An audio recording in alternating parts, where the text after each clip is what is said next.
Right, running a little late here, but we're back. Hopefully, we'll see. We'll get into that. We're back this week. Playing some more Yoshiwata brand Black White Overlord D&T. I'm still very curious about this archetype. There's a Legacy showcase coming up. I think this Sunday. When is that? Sunday, like the second.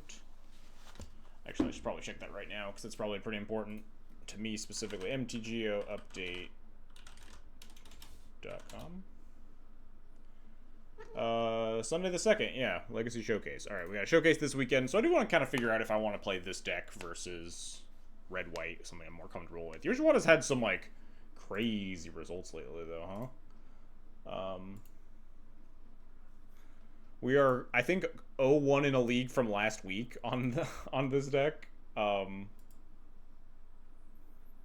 Because I ended up double queuing playing the prelim and then just like dropped the game in game 3 or whatever, dropped the match in game 3. Played Mardu. I don't think so. Thank you for the 32 months, Patrick. Oh god, are my notifications broken again? And Twitch chat broken? As it loves to just randomly do some days. I still don't understand why it does this. It'll be totally fine next week, but like chat and sub notification, like sub and follow notifications just don't show up for a week. God knows why. But let me fix that while I get ready here. Some other things that I want to mention too. Like going away, kitty. Jesus. I'm hoping that I can beat the MTGO lag today. I've not played on my desktop since the lag struck, so we'll see how it goes. If it's unplayable, I'm gonna call the stream early. But if it's not, then we'll probably power through it. That's what I would like to do at least. Let us fix chat, hopefully.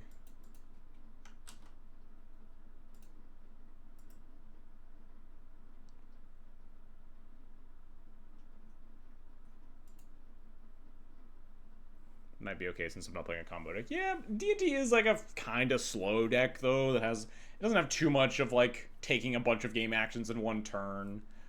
There are like, a few Yorion 3 or 4 permanents. Maybe Moto tries to strangle itself. I'm not actually sure, but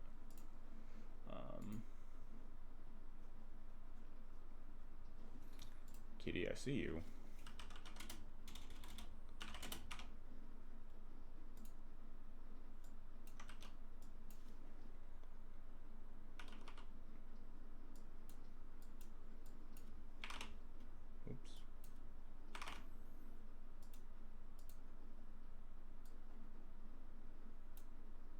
Is that how I usually do it?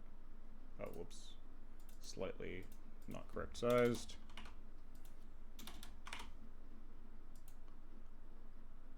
Is that how I usually do it? Alright, I just need someone to say something in chat and see if it comes back. And then sub notifications, I will just have to yell them out and notice them. Just cast Bombardier is easy. It's definitely like my more comfortable default state of being.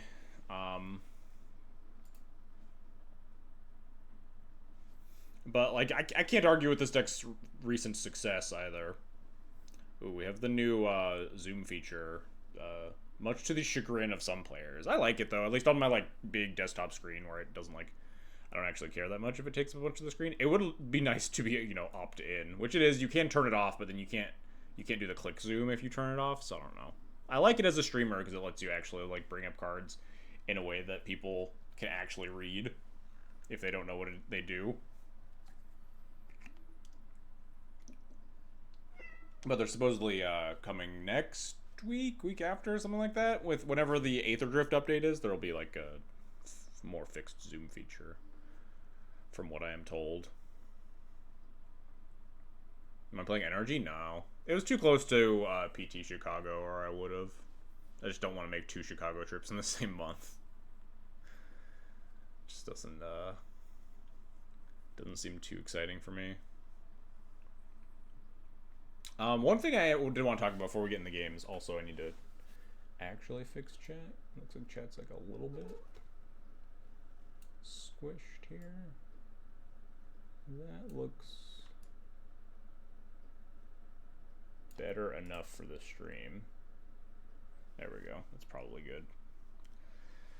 Interested to see how you board this deck. I'm always boarding out Overlord in fast matchups. That might be reducing the power of the deck too much. Yeah, I think the draw... It depends on the fast matchup in question, but some of the draw is that you can kind of power out these, like, turn 2 Failure, turn 3 Overlord, and produce a bunch of power. Not quite the same speed of something like a Johnny Bombardier's in terms of closing speed, but kind of a similar effect that D&T is always after, this ability to close out games in short order. But also, like, flickering Overlord a couple times kind of closes out games in the card advantage direction, where, you know, at a certain point, if you're not a combo deck, you're not going to be able to beat the third or fourth trigger.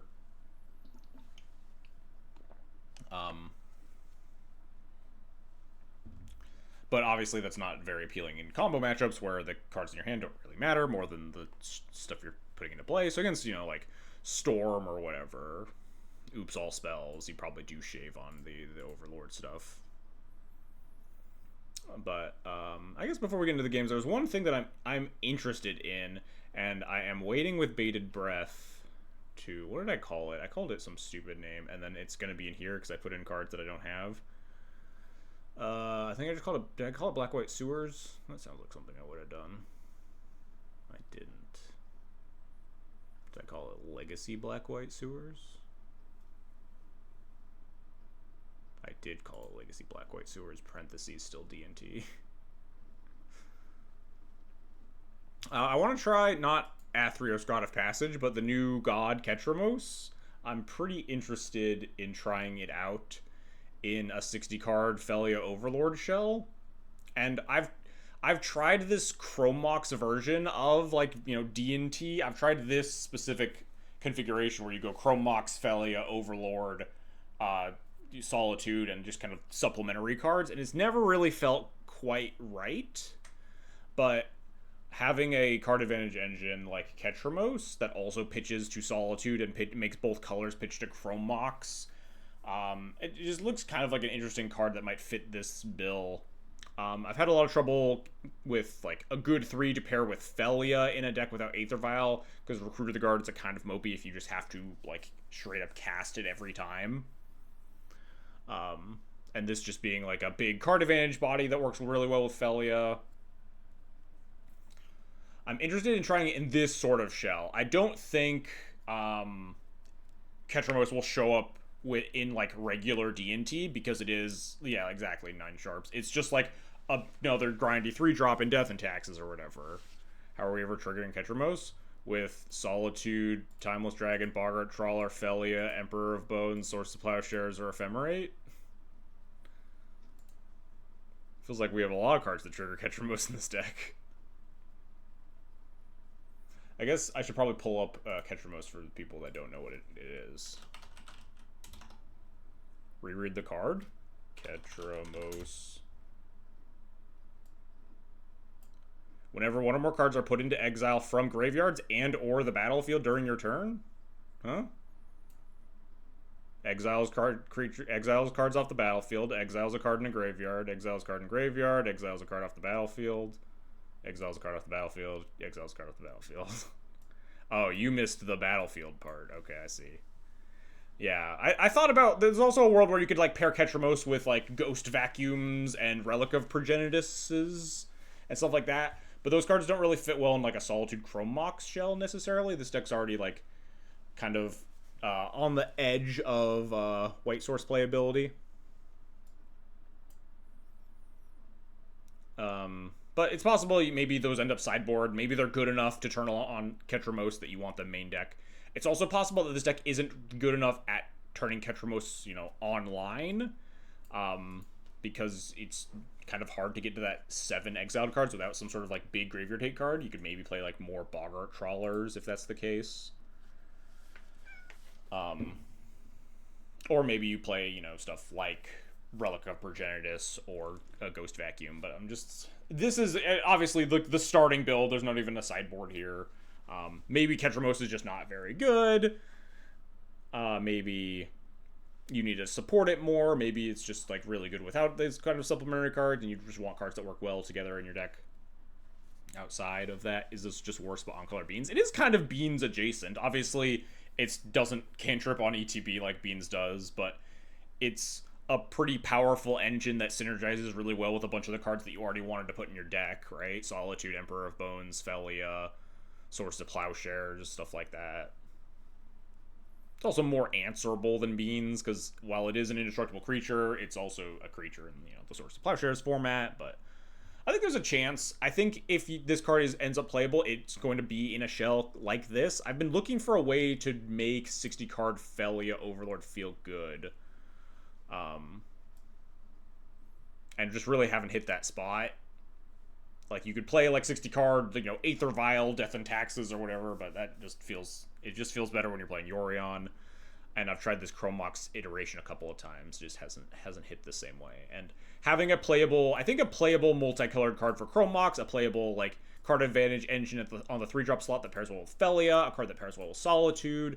I think all of those things do line up very well for it. But who knows? I'm definitely looking forward to testing this as soon as Aether Drift is on MTGO, which is probably like 2 weeks from today, but I don't know that for certain. But maybe in 2 weeks, I'll give this a whirl in like a Legacy League or something. I'm also interested in trying Ketramos in Dual Commander. That card seems like it could be pretty messed up there too. But those are for future weeks. A lot of Ketramos hinges on how easy you can get attacking with it. Yeah, there's a lot of things. It's just a very hard card to evaluate without playing, I think. It's just like, maybe you're losing too much life in a build like this, and like you do need to get your Ketramos online and start attacking with it more, because you don't really have a lot of ways to recoup that life gain outside of, Solitude attacks. Ketramos isn't a May, so, playing against Delver or whatever, but Delver also, your opponent can also help you get your Ketramos online. They cast a Murktide Regent or whatever. But the card does strike me as pretty interesting. I am definitely, my interest is piqued in terms of trying it. But, that's just, sneak peek in behind what I'm thinking about in this spoiler season. Let's play some matches, or at least try to play some matches, huh? Really, just doesn't kill you if someone plays Rip. You could cast Planar Void and then just like fucking die every time a permanent leaves the battlefield.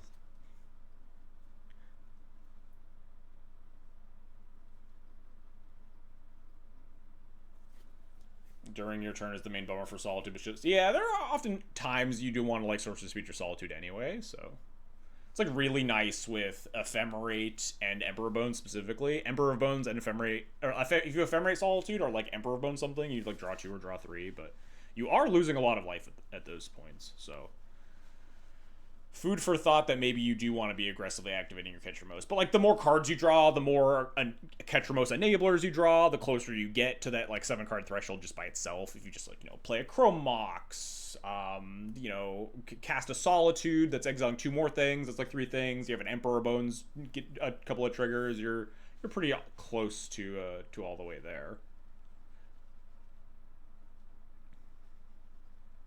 And, like, there are a lot of other decks that love exiling their own cards to their own, Chrome Moxen or Murktide Regents, casting Force of Wills, stuff like that. Love of Bones plays so much better in a Fair Creature Tale than I thought it would. Yeah, definitely. Real sleeper card, that one. It reads so much like a weird reanimate spell that it's just easy to overlook it as just, oh, this is like a kind of a cool value card in my deck with a bunch of like ETB triggers.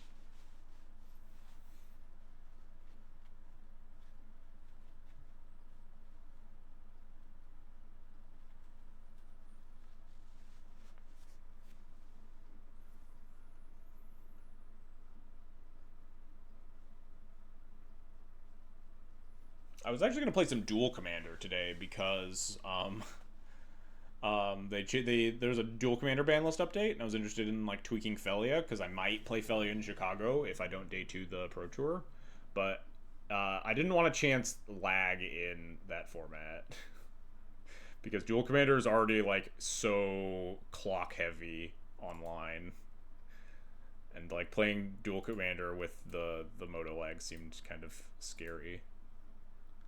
Maybe we'll play like a round or 2 because I only have like 4 matches of this. If the lag is seemingly going okay, maybe we'll play like a couple of rounds of Dual Commander or something at the end.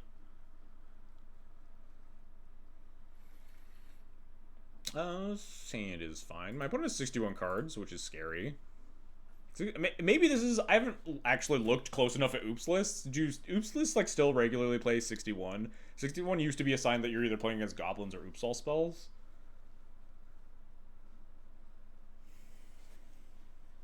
I think Oops lists have pretty regularly trimmed to 60 lately, but I don't know. I just look at whatever Faulted Form's doing and then assume that no one's copying him because no one listens to Faulted Form. It's Amulet Titan or Yogg. True. I guess I've seen Depths. Green-White Depths play 61 a lot.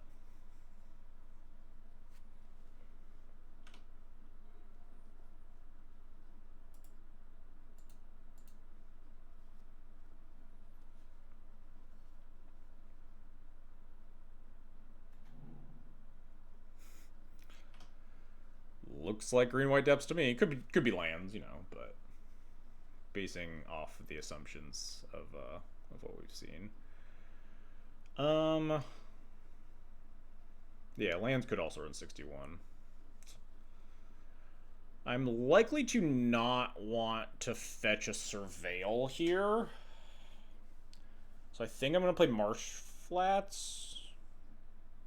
I'm thinking too much about my turn 1 land draw, but like, because I'm likely going to cast Bowmaster on 2, which means I want to fetch Basic Swamp, Basic Plains. If I lead Flooded Strand, then I guess I could lead Flooded Strand, maybe fetch Surveil Land, and then fetch Basic Swamp. Yeah, that's fine. This will likely just fetch Basic Plains, and then Basic Swamp for Bowmaster. I guess this is the good play, because if we want to cast Plow on 1, we want a white source. Can't imagine playing lands right now. Can't imagine playing Green-White Depths right now either. Those both did well recently, but I do agree with your both of your assessments that those decks are not particularly well positioned right now. All right. I kind of want to fetch a Surveil Line now. Is that weird? My opponent doesn't look like they're incentivized to wasteland me anytime soon. But our hand's already like pretty good. I guess we could Surveil for like a wasteland for this Urza Saga. We have 4 lands. Getting wastelanded once isn't the end of the world. I don't really want this.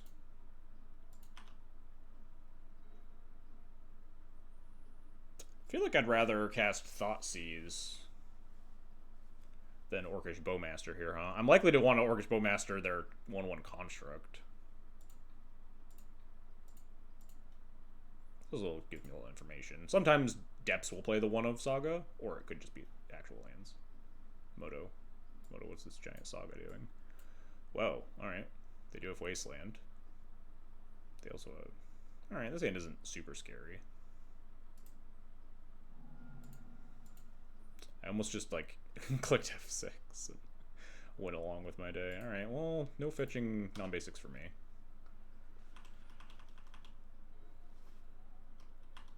They're fairly incentivized to not Wasteland me, I think. They want to like activate their Saga, or maybe activate their stage on their Saga. I mean, like Wasteland for, or we can like Recruiter for Wisp or something to break that up, or Recruiter for Phantom.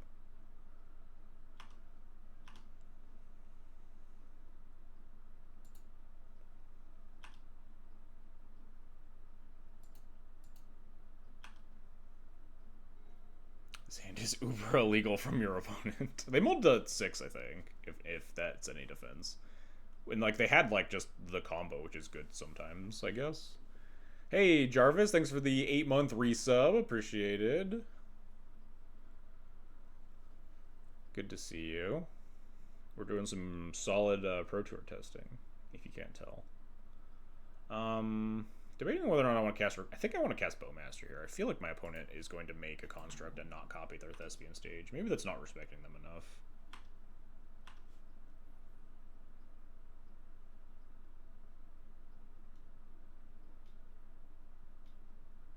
Nope, they're just gonna make a construct and not copy their Thespians, not copy the Thespian stage.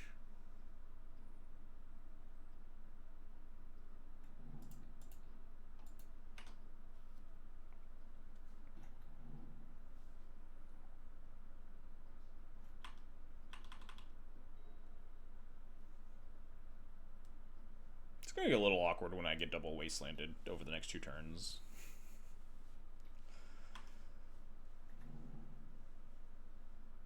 Oh, I should probably fetch, huh?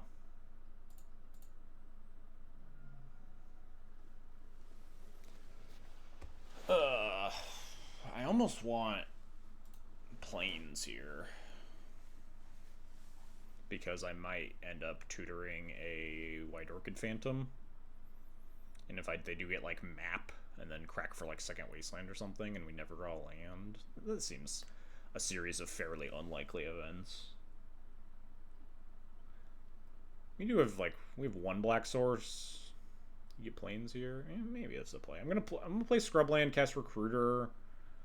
We already have a double white spell. Maybe we do get planes. I don't know.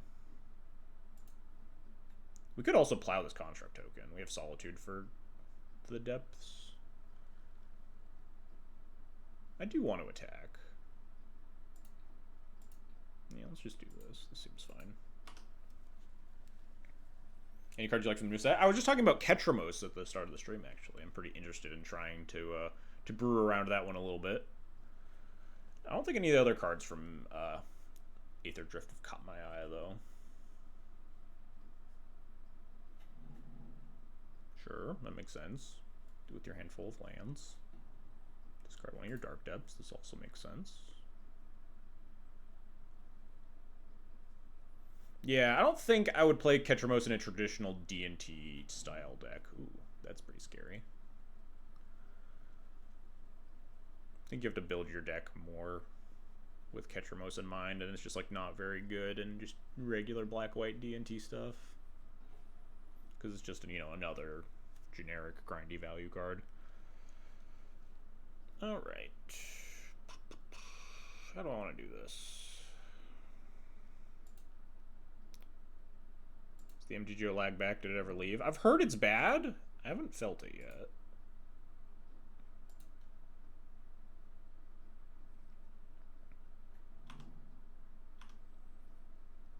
Is it crazy to, like, Skyclave this Mox Diamond? I want to just Skyclave the Mox Diamond. It does put me a turn off of answering the Saga. I mean, if we recruit, we get Phantom, shoot the Saga. When it's at 2, they could copy it with the Stage, but they're pretty far away from doing anything with that. We could eventually flicker our Phantom as well. If I Skyclave this, they just Wasteland me and make a construct, which isn't exciting. Yeah, let's go get our guy. I'm gonna always like Skyclave this in 2 or 3 turns. Maybe we have to end up pitching the Skyclave to the Solitude as well if they like try to punk me with a Merit Lage.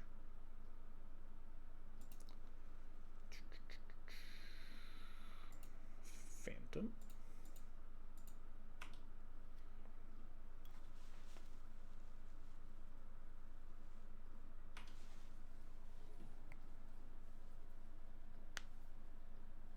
You got booted out of your game where you're about to 2-0 your opponent?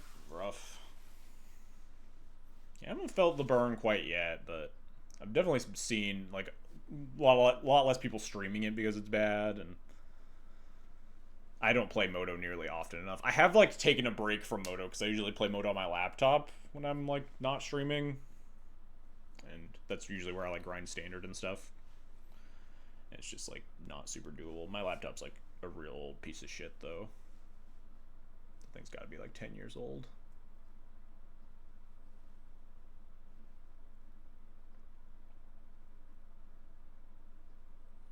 So I assume we're just gonna get like Wasteland say go. No. Dark Depths say go. Interesting. Alright.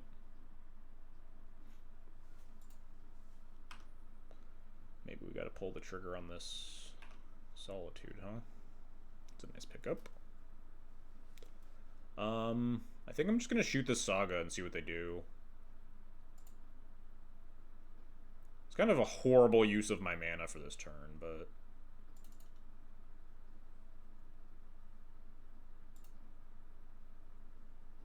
I don't think it's like the end of the world or anything.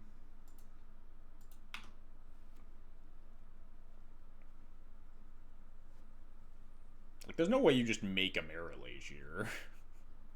Feels like suicidal against D&T. With 2 mana open. where like I knew you had the combo and still cast Source of Plowshares on your 1/1 construct.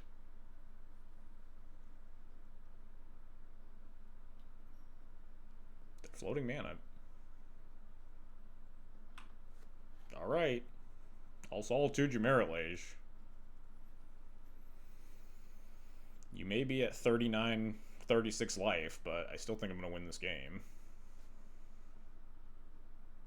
2 forests. That feels not common. Am I crazy? Feels uncommon at lands. Although, maybe lands lists have updated because there's so many Blood Moons around lately that you just want to play 2 basic forests. Who knows? I mean, I'm not solituding this Merit Lage.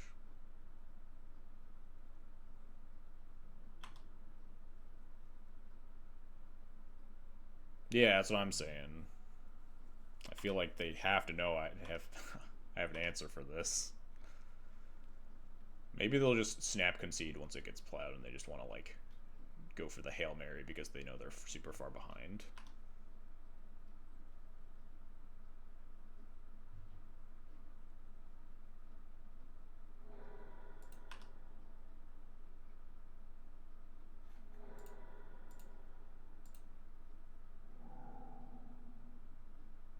Recently said 4 forest, 4 once upon a time. That's pretty crazy. Is that the one that like won? Wasn't there like a cool Malevolent Rumble list that won a challenge?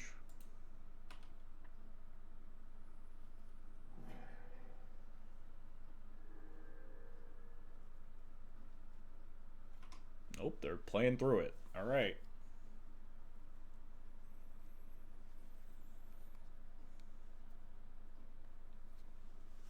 I would like to lock down their graveyard as soon as possible. They haven't cast a spell this game? That's fucking hilarious. The old turn 6 0 mana once upon a time.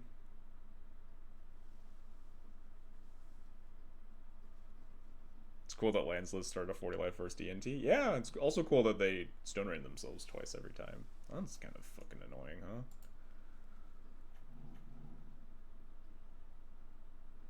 It's not gonna beat me, it's just like kind of annoying. How does Diamond get here? Off of a Saga Chapter 3. This is how they win. They time me out with Tabernacle. Fuck's sake. How many of these things do I keep? All of them? And just send and take up this vial a little bit, I think?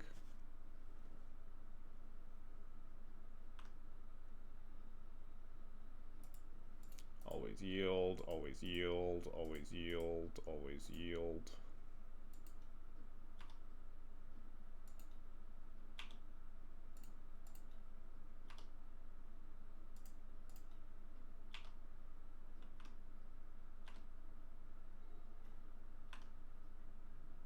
Oh, thank God, we can blow it up.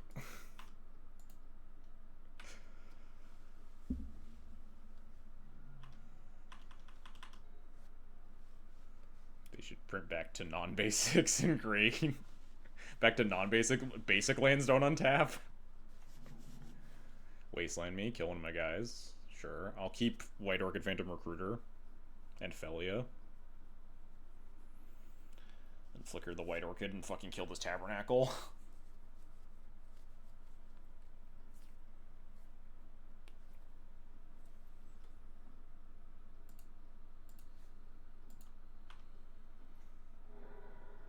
Well, goodbye, Orcish Bowmaster and Army Token. You served me well.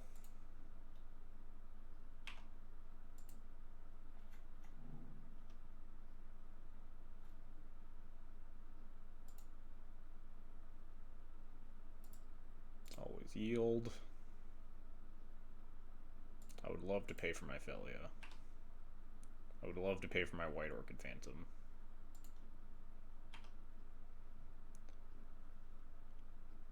I'm medium on paying for this Recruiter of the Guard, but sure.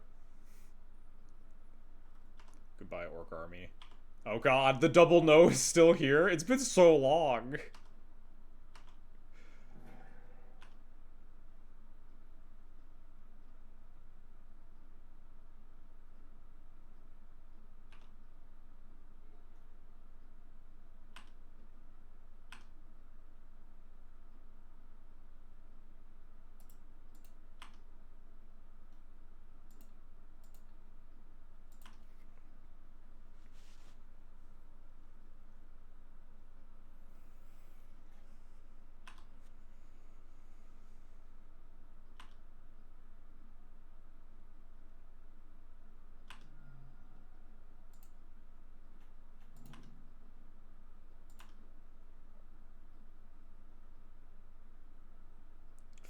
kill this goddamn tabernacle.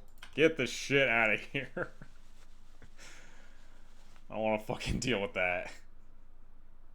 I kind of want to go get, like, just Boggart Trawler. And upkeep Violent Boggart Trawler and tick Valve to 4 and then pick up Yori on this turn. Rather than go get, like, Sash or something.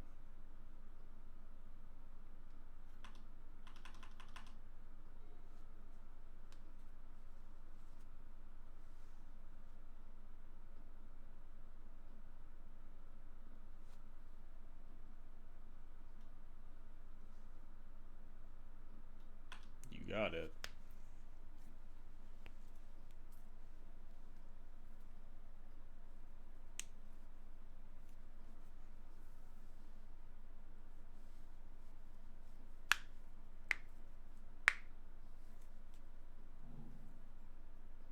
Find nothing? Wow.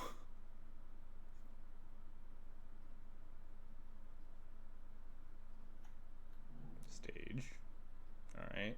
Do have to be cognizant of getting punked by, like, double crop rotation, although it can't happen right now, because one of their cards is Mace of Ith.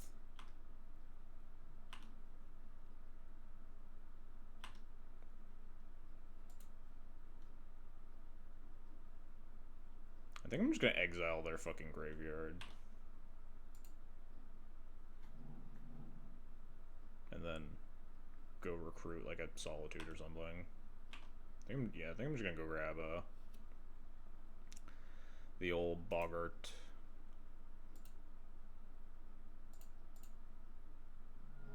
Fetch a Surveil land. Upkeep Violent Boggart, tick to 4. Pick up Yorion, hit him. Draw something cool here. Okay, they just gave up. Nice. Thank you. Ah! Deckless jump scare.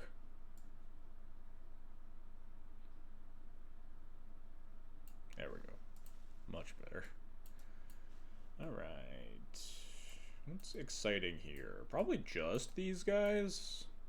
I've brought in Leyline versus lands as black-white specifically in the past, because it is, like, castable. But I don't know if we actually have enough bad cards to the point where we want something like that. Let's figure out what the bad cards are, huh? These seem horrible. This Phantom Blade seems horrible. That's pretty much it, right? I guess Thoughtseize is pretty horrible, huh? Thoughtseize is better versus versus the lists that are playing, like, Malevolent Rumbles and stuff. But it's obviously really bad on the draw versus, like, the Exploration, Life from the Loam deck. A little bit better versus, like, Force of Vigors and post-board games. Maybe Thoughtseize is just worse than Leyline in, like, most instances.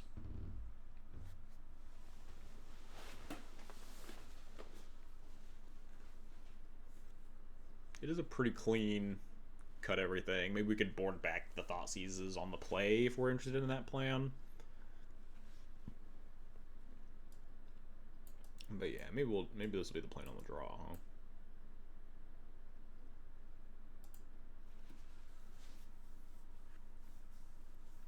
I have to imagine Force of Vigor's at, like, a pretty high premium in land sideboards right now, given all the Moonstompy.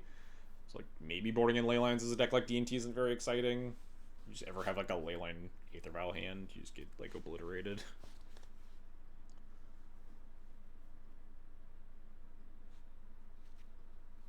But I don't know. Life Loom's a pretty scary card for D&T, so could buy this being, like, a totally feasible plan. Hit by the giant cards you win at conventions. True. Chat, if you could win a giant card of any card, what would you pick? What's, like, I guess that's just a roundabout way of asking, basically, like, what's your favorite card? But not necessarily. I'd pick maybe, like, the Alt-Art Overlord of the Balemark. I think that's actually pretty sick. It would look, like, super dope as, like, a giant card. Not this one. This one would also look pretty sick, though, honestly. I love the Overlord arts in general are pretty great. Primetimer Wasteland. Those ain't bad, yeah. I do like OG Primetime art. Silence or Felia. I think Felia was a big card. I wouldn't be surprised, at least. Am I supposed to keep these against lands? I feel like the answer is no. He doesn't do anything. Stoneforge. It's a good one. Basic planes. Respectable, honestly. Which basic planes? The special guest Stoneforge from OTJ. That's a nice one. Maybe an OG Thalia would be nice to go with my Thalia frame.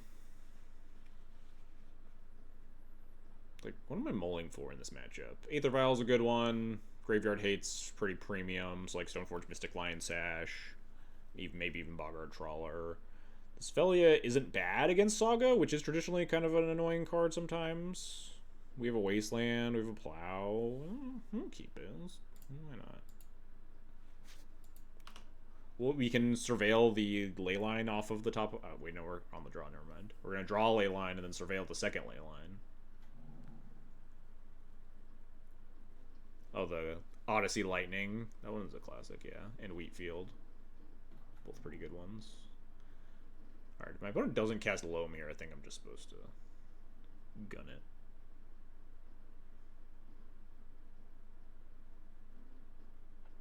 They might have crop rotation, but I'll just hit it in. So the best way to play around crop rotation here is to hit it in their main phase with the trigger on the stack, right? Because then the other one doesn't roll to chapter 2. Although, I guess with this start, you would be okay with it rolling to chapter 2 if you hit them in the upkeep, right? Because then they would have to tap this, get the second Saga, and they wouldn't have, like, they'd have to have Ancient Tomb to start activating the Saga. So it might actually be better to hit this upkeep.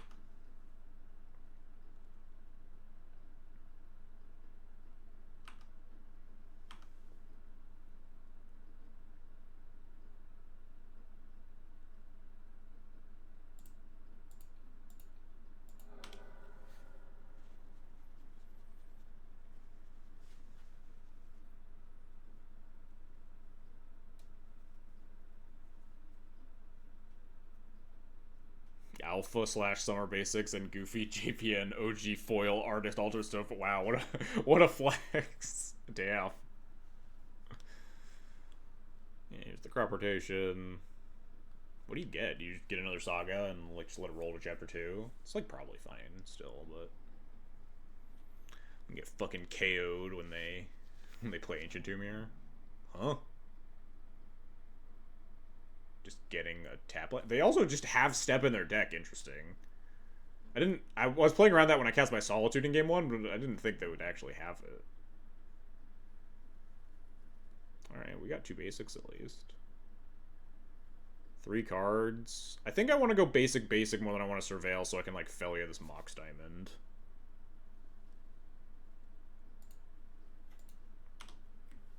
Although I guess I might just end up Flicker Wisping the Mox Diamond. We'll see.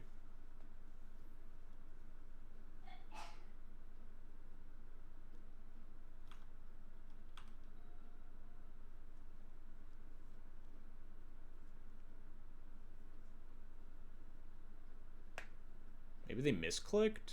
What's next to Sajiri's Step? I can't even think of what would be next to Sajiri's Step in a lands deck list. Maybe we're gonna die.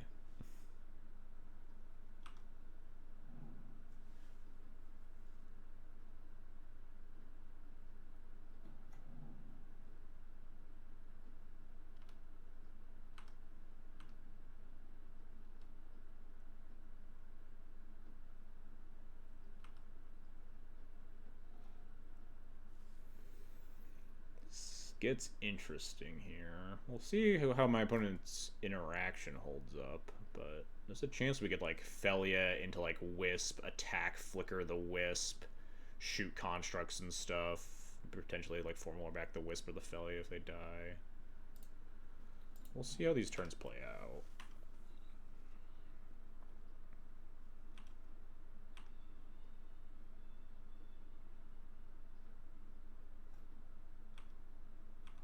Talon Gates and Maze are on either side of Steppe alphabetically. Interesting. I don't think they would have gone for either of those.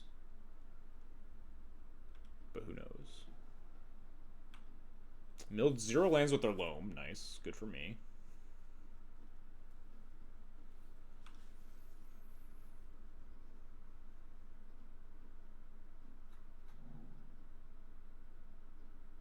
Just cast the loam for no value.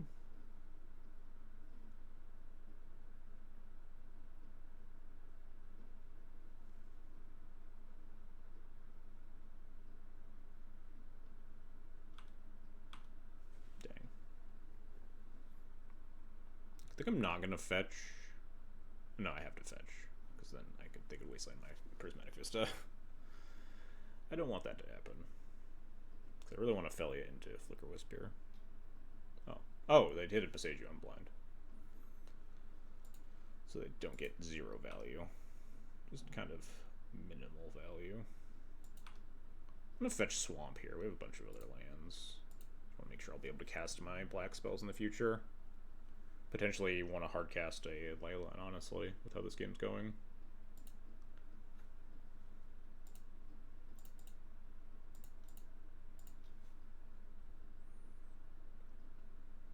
So their hand is just Besage is actually the only card I know.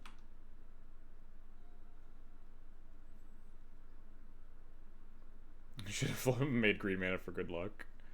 True. Kind of want to. I think I want to protect the Scrubland a little bit more than I want to protect the Karakas. They're both pretty likely to just get wastelanded, if I'm being honest. Maybe this is kind of dumb. Here, we'll make the green mana for good luck.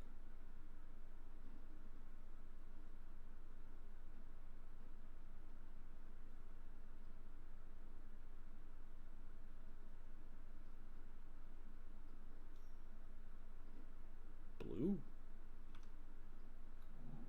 Interesting. I will flicker your Mox Diamond.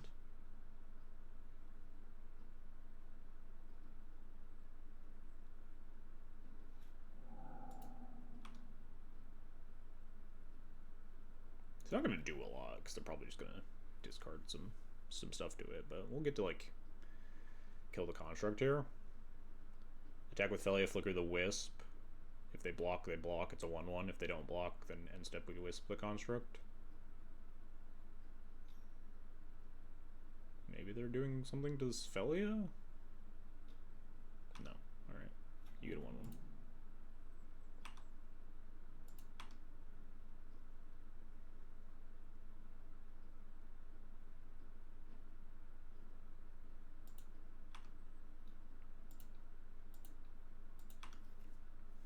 We could, like, flicker the diamond again, but I'm just going to take my kill.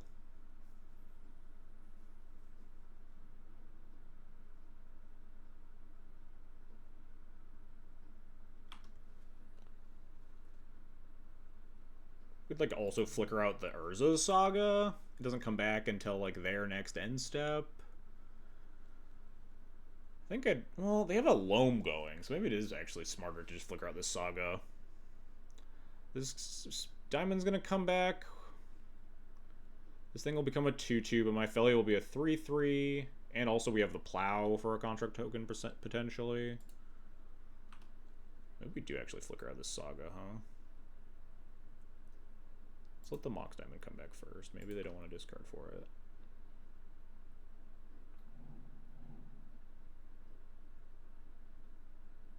Yeah, I don't really think I want them just, like, going to Chapter 3 and then loaming back this fucking Saga all the time.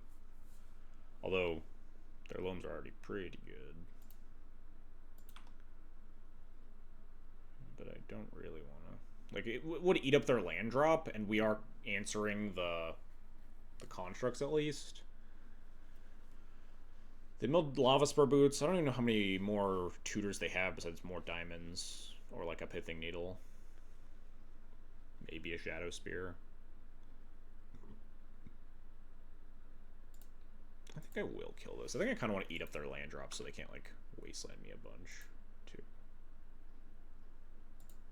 The way we're situated, we're kind of okay versus Saga tokens slowly. If you flicker Chromox, this types for mana, it comes back, right? No. It's a new instance of Chromox, and we need a new imprint.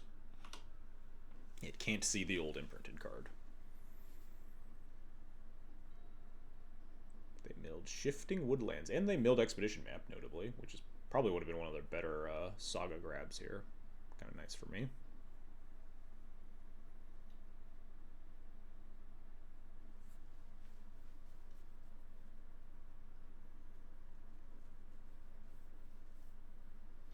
Make a construct.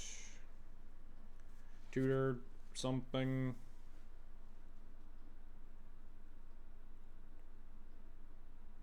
Just get another diamond, maybe. I think they just want mana more than most other things. If they, assuming they have another land in hand.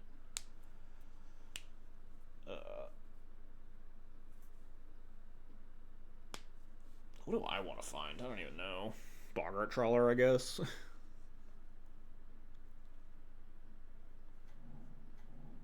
Just Needle something. Needle Aether Vial.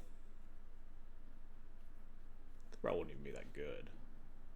Stoneforge Mystic? Sure, yeah. Prelim Gamers chat? Yeah, no, you can't trick me this week. How many people are even in the prelim? Like 6?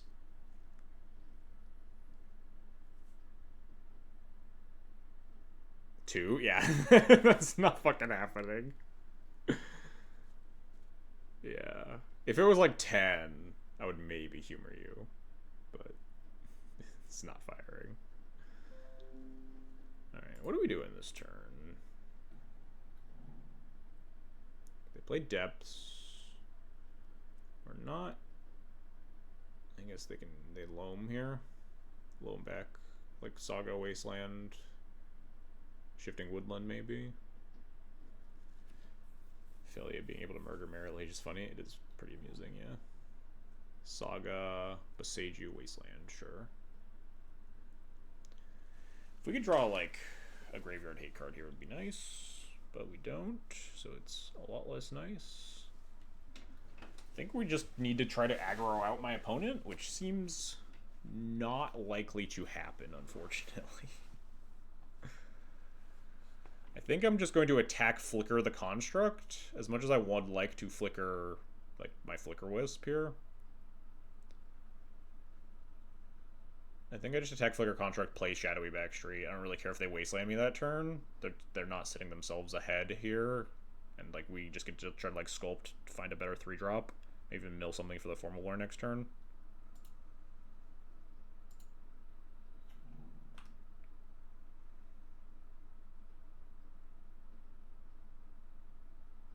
I don't really want to draw that.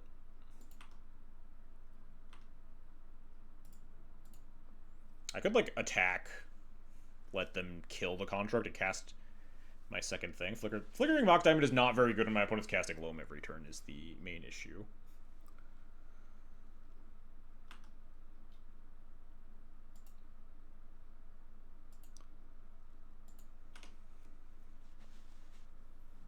My opponent has minimum 3 lands in hand and would happily just discard one of them because they're only playing 1 per turn. They found Stage, which is not great for me. They can, if they want, just set up Marilage here. They do not want to. They could have Crop Rotation.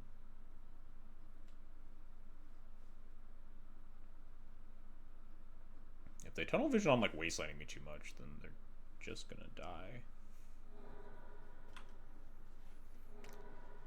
But I do have to be pretty wary of Crop Rotation kill here. Their hand is Loam, Urza Saga, Boseiju. 2 unknowns. Casting Loam? Sure. You start writing this down, huh? Boseiju, Saga, Waste, Stage. Cards I know about.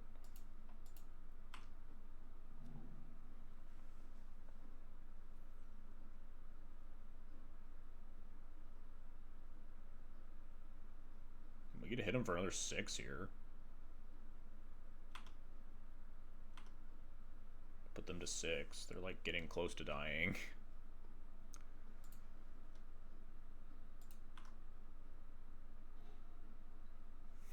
Alright, well. Is it time for the old cast pre-war formalware for no value? Just so I can put counters on Felia? Probably not, because it's lethal either way. They're gonna likely play out the stage next turn to hold up lethal after I attack. So, like, the following turn I would have to attack Flicker the Wisp and not have lethal, and they block the Felia, Wisp comes back, kills the thing, and I can flash in second Felia. Am I just holding up all my mana again?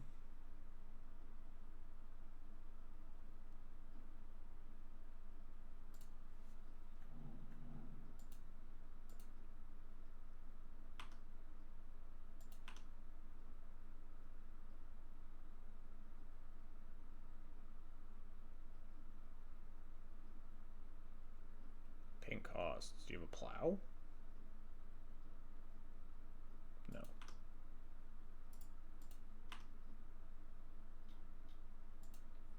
I guess I'll flicker their diamond. Make them discard a card is more than nothing. But it's not a lot more than nothing. It's pretty close to not more than nothing at all.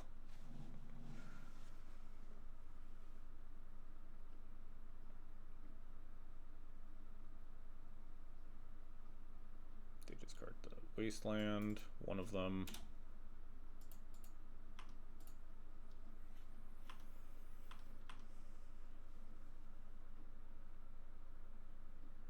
Should I have added Yoran to my hand that turn? I don't think it's going to end up mattering. They just go stage go here. If they stage go, I just attack both. Although if I flicker my Wisp, then they don't have to activate. They could just take the 3. But then I could just block and then still be fine.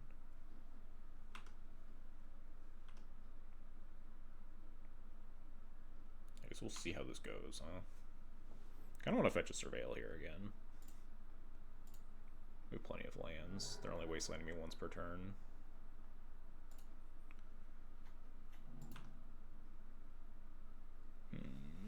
That is kind of a nice one, but it's also a nice one to formal wear.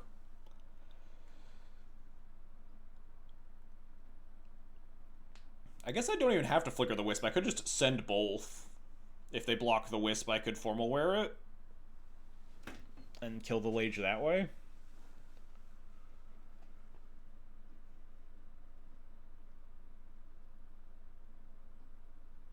I think I'm keeping this on top.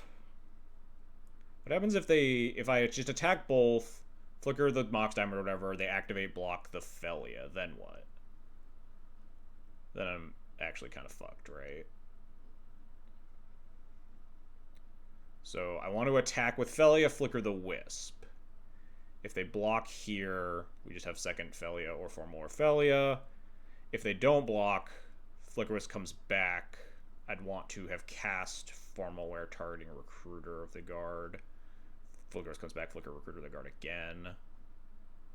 And we'll have flicker Wisp back to block. I think I am milling this. Not 100% on that line. A little convoluted. Oh, alright, sure.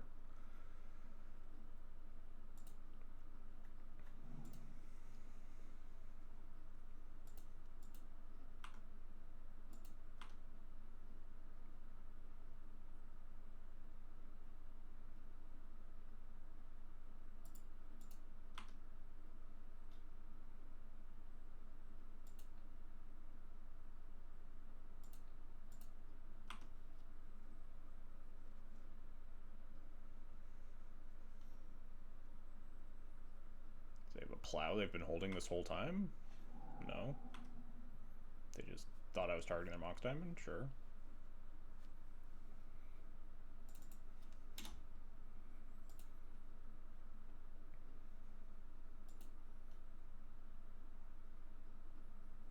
They're just gonna activate? Sure. Block the Felia? This is all fine. I just get to Flicker Wisp, kill the Lage then. And then Formal Wear Recruiter for another Wisp, I guess.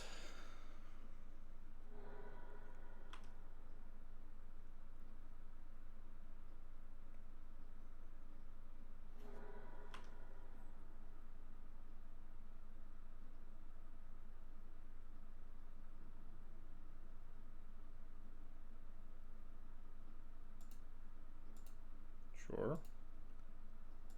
Could also form more Felia if I wanted, but I don't think I want to.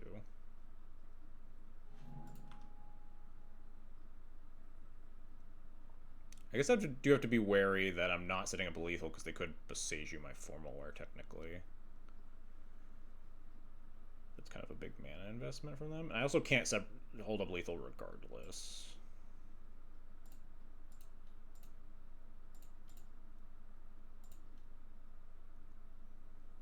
Maybe the Felia is slightly better though. I already have another recruiter.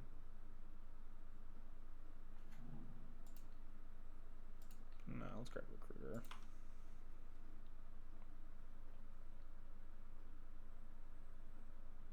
I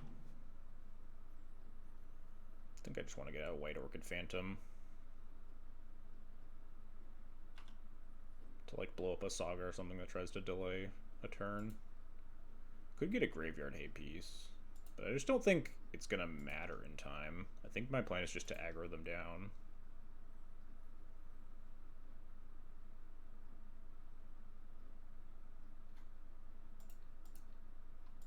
I'm definitely feeling the lag a little bit here.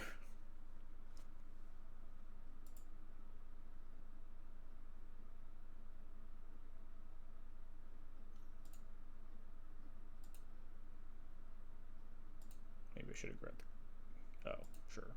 Oh, well, we just get to cast Felia here now. It's actually great for me.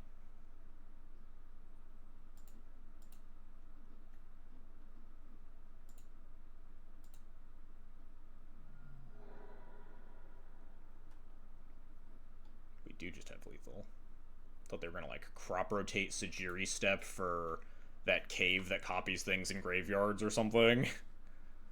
No, it's gonna have to plow it and it's gonna be really bad. I was gonna regret not finding a Graveyard Hate card to like just kind of blast their graveyard away from this loam as we take 500 more turns.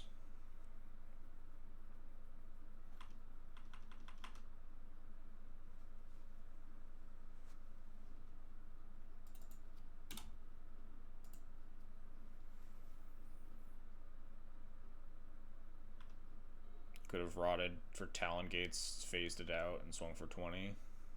Yeah, I mean, I plowed then too, which is, you know, equally bad for me, but same thing. But yeah, they just didn't have the crop rotation. Not a lot I could have done to, like, play around that stuff anyway. I guess I could have also just blocked with the Flicker Wisp, but I didn't need to plow in that case.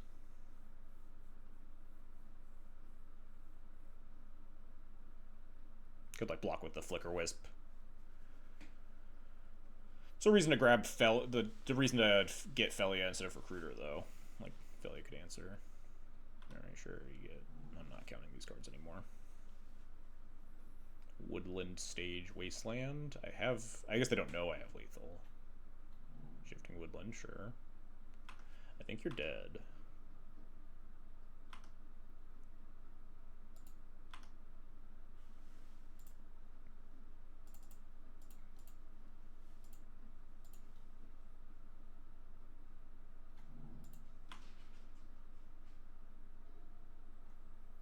I guess I'm supposed to cast this White Orchid Phantom, huh?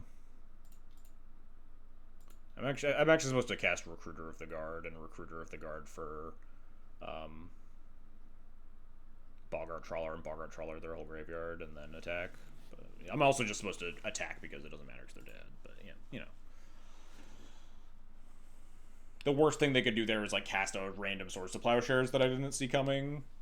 And like they would plow the Felia in that case, in which case I wouldn't get like double White Orchid triggers anyway. I don't want to be wasting my White Orchid Phantom. I'd rather have like fully tapped out to exile their loam finally.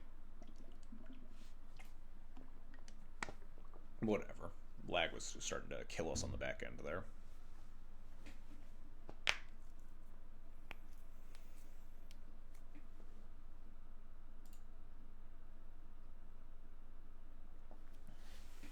Pretty fine matchup though. Definitely feels a little bit better. They could have crop rot for Maze, sure, yeah. And in that case, I'm kind of fine blowing up all their fucking whatever it's called, their stupid land, so they can't like sneaky make a second Lage somewhere. But I guess exiling their whole graveyard is a good way to turn off the shifting woodland as well.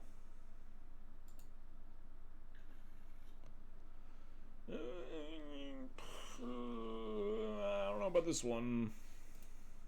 Low range of potential keepable hands, I think. I never know how to sequence with these lands. Like, Witch and Change is pretty easy because you know pretty readily if it's going to be bad. I guess Boggart Trawler is kind of reasonable to figure out when it's bad. We want to lead on this anyway in case they're, you know, like cast a Blood Moon on turn 1. Just kind of will suck on turn 3 sometimes. And maybe turn 3 is activate Stoneforge Mystic, who knows.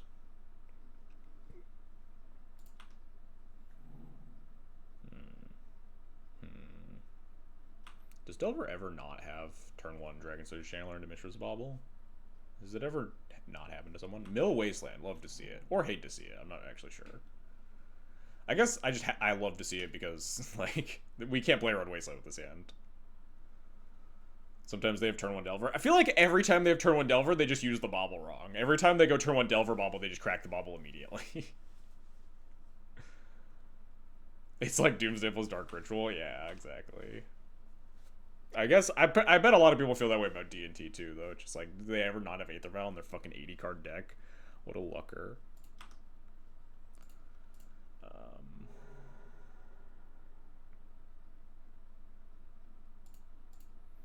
I think I mostly want lands. I would keep some level of like good removal. I almost want this Thoughtseize, huh? Clear the path for like a turn 3 Stoneforge. We just like Thoughtseize into a Daze and play like Trawler tapped and then play Stoneforge. It's kind of exciting. Hey, Luanil, thanks for the 25 months. Jeez. Appreciate the resub. Sorry that the resub notifications are all broken today, because sometimes OBS just decides to do that. Is it crazy to keep this? I feel like it's kind of crazy to keep this. I'm going to do it anyway. Chat can't stop me. And then I'm going to cast into a Daze, too.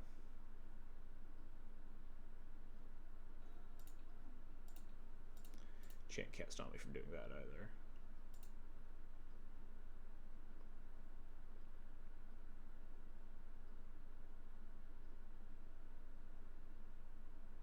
Maybe I wanted to, like, I don't really want to Solitude this yet. If they Daze, it's likely going to be online, which is, like, kind of annoying. We end up taking, like, 6-ish from it. There's the Daze.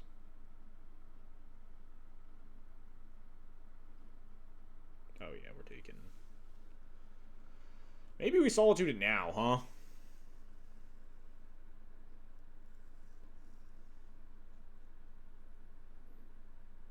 Puts us pretty low on answers for Murktide Regent.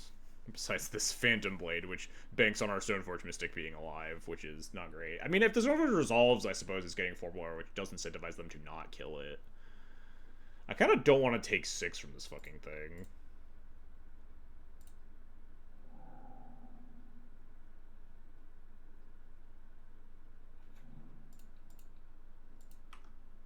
Maybe I was supposed to just, like, Scrubland Thoughtseize. No, I just wasn't always... I just did not want to take 3 damage off this Boggart Trawler.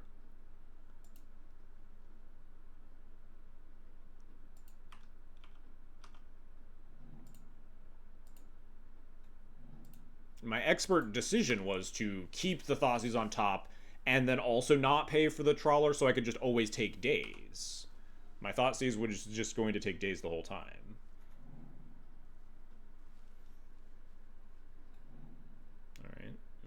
Chill. Alright, that's also chill. Let's go get pre-war formal wear. I think that's the pick here. Formal wear just like makes it the most likely that my Stoneforge gets to live, I think. We took their days, set them backline, and didn't lose 2 life. Yeah, it was G and didn't lose like 5 life off the Boggart Trawler because we would have had to play the Boggart Trawler untapped at some point.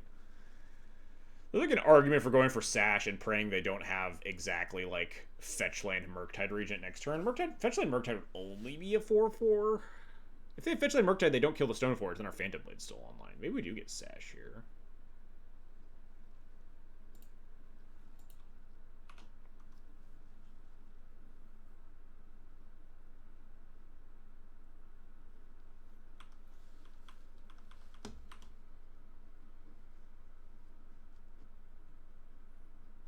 I'm pretty pre-war formal war pilled, but it is not at its best right now, certainly.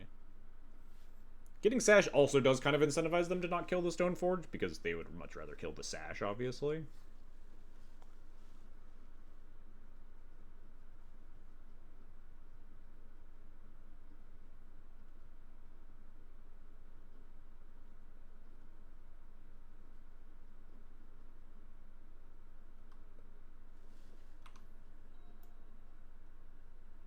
Okay, this is just gonna destroy one of my creatures.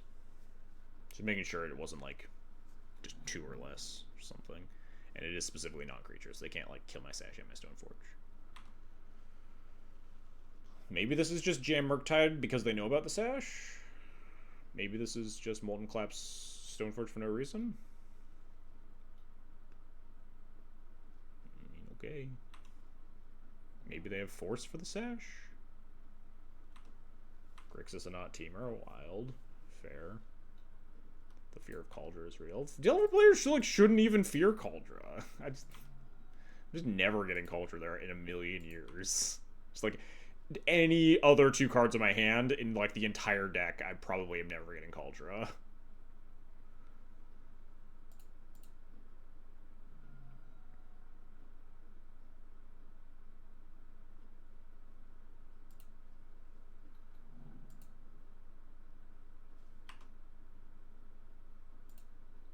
I kind of want that a little bit. But, like, not really. So I could jam Sash and eat 2 things to play around Lightning Bolt. Eat the Mishra's Bauble and the Brazen Borrower.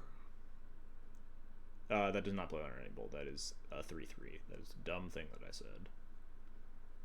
I guess I eat Bauble and Molten Collapse to make a Murktide worse and play around Orcish Bowmaster.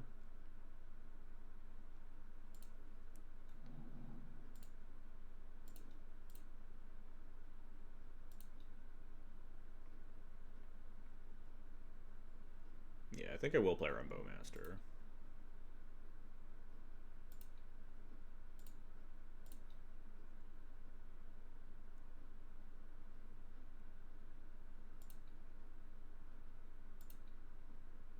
I guess technically this does also play around... No, this doesn't play around Heat. Because I'm taking them off Delirium, but my thing's still a 2/2.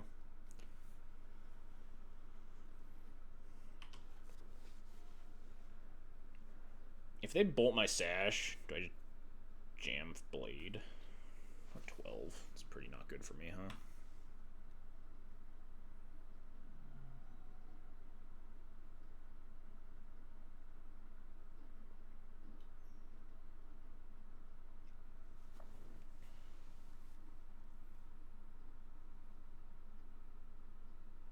Fully exposed to Murktide to beat Heat. Yeah. I wouldn't expect to see Heat out of Grixis with other better options for removal spells once you're in black.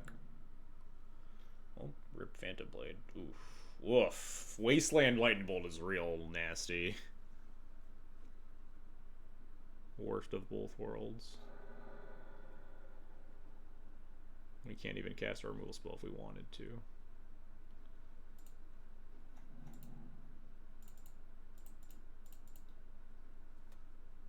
Well, time for plan. They will never draw a daze for the rest of the game, which is cast Phantom Blade and then cast Yorion on Phantom Blade. They're also not allowed to draw Wasteland. Wasteland, Daze, Force of Will, none of those cards. 3 more Lightning Bolts, none of that.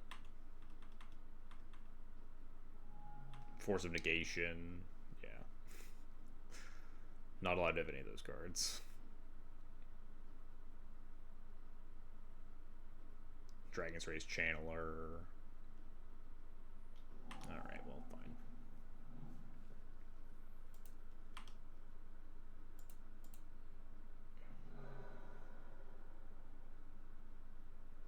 They couldn't possibly have a second Daze.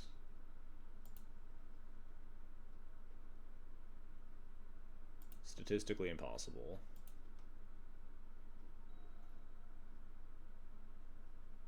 Is there a reason to not fetch versus fetch? Yeah, there's a chance I'd never fetch here. Like, deck thinning versus... chance that I just never fetch the rest of the game. Bowmaster, yeah. What's up, Lackey? How's it going? You did? My opponent just reading Phantom Blade. Has no counter.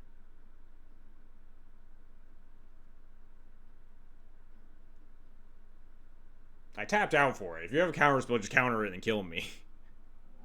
Thank you. Who said Force of Negation? Luanil? Get out of here. Did they pitch? Ponder? Sure.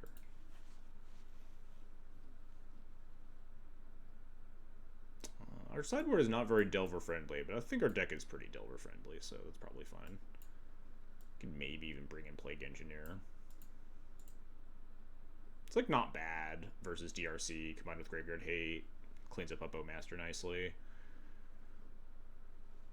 Main tech font from that is kind of what I was thinking. You do occasionally see them, but after Luanil named it, I was like, oh no, it's gonna happen now.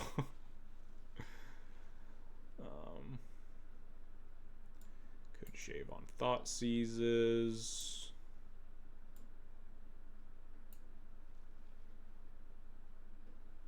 Yeah, against Grixis specifically, Engineer stocks definitely go up a little bit. While Orcish Bowmaster is not a very threatening card, it is just kind of nice that it cleans it all up. It also can clean up any, like, a Delver or a DRC at different points in the game. D&T is pretty good at, like, turning off Delirium. And you snipe a DRC or something, or just, like, a Delver that wasn't played in the first 2 turns of the game.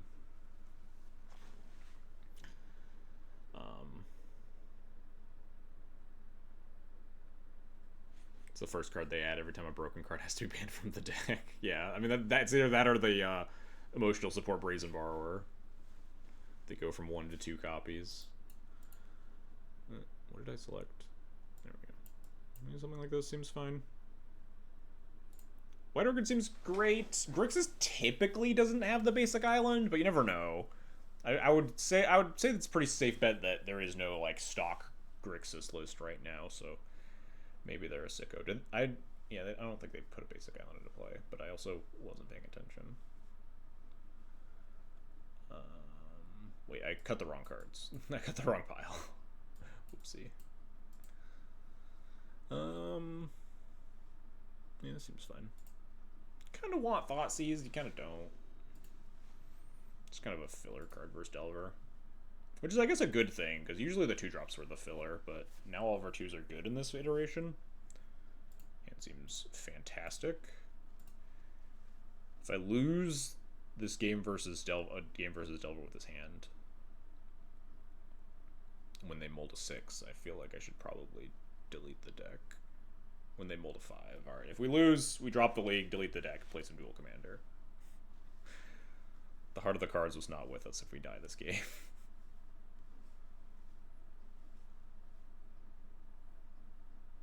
And then we also blame Felia. 3 Molten Collapses. If their hands are 3 Molten Collapses, we're fine. I guess 3 Molten Collapses plus we never hit another land. Like, they need, like, threats that get past Plow plus Skyclave into, like, Molten Collapses and shit. You targeting me? You should always not, like, scrying one? What's happening?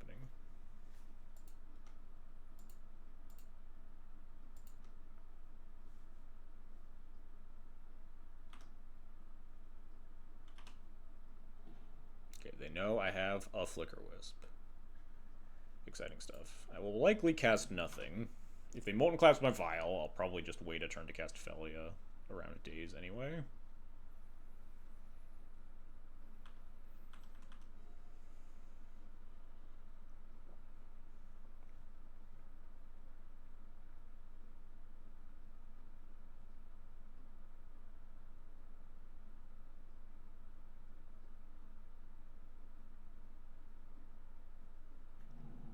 Chat, someone remember to give us some codes after this match. Because I have three. I actually have 3 codes. And it's the end of the month, so I should give out all 3 of them. I don't really want to fetch. I'd like to draw more lands, honestly. In case my vial gets blown up or something.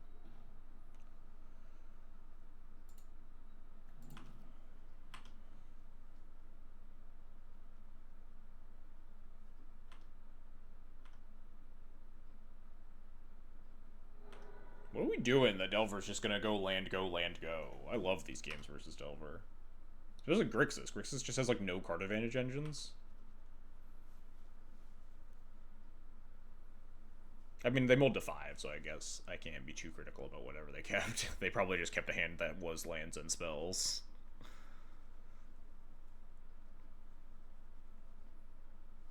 It's like a small argument for not vialing in Felia and taking the vial up to 3 and then casting the Felia on end step on turn 3, and then, like, if they have removal spell, we have Flicker Wisp.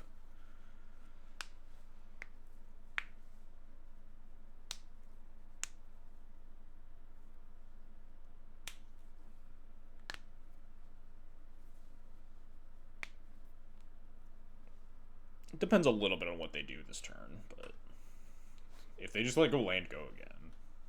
You brainstorm and then draw one of your cards back? How good are your cards? Now I don't want to do that play because I just want to Skyclave this Delver. If they want to, like, bolt my Felia, I just don't think I really give a shit.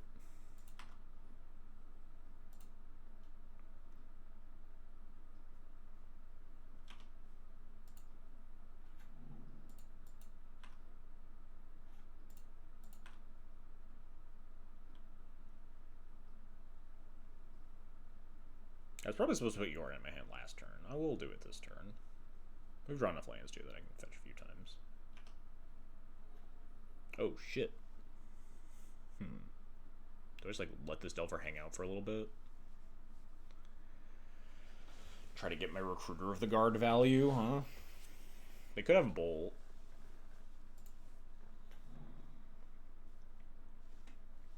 I just go get, like, a Bowmaster, though. It's like kind of fucked up, huh? Could just cast Skyclave, true. Could just recruit Bowmaster and Bowmaster the Delver.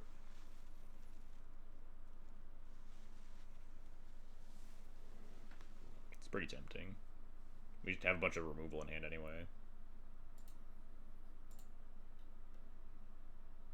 Maybe they have, like, Consign.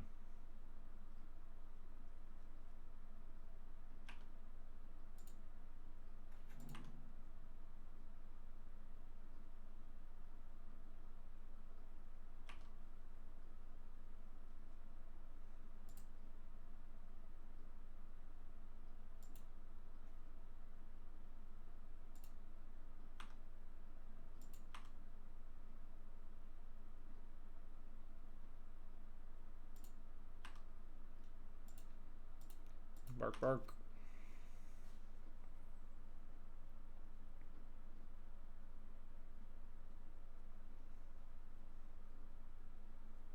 Do they get another Recruiter trigger or a Bowmaster lives and their cantrip? First, they're all cantrip hand? Yeah, I don't. They don't have anything? You can block if you want. No? Alright, sure. Maybe Force Will my Bowmaster? That's fine.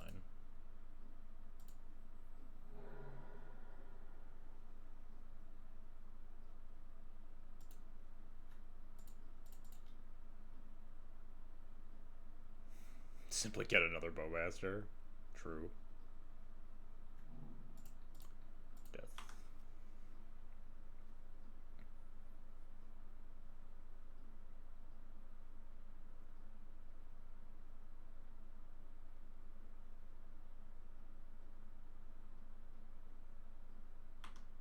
Fetching.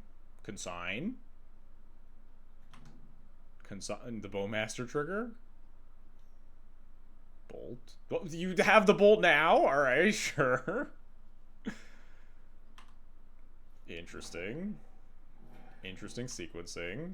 This is all above board. I will allow this. The world's really my oyster, huh? I guess Solitude? I don't really know how to lose this game at this point. Knock on wood.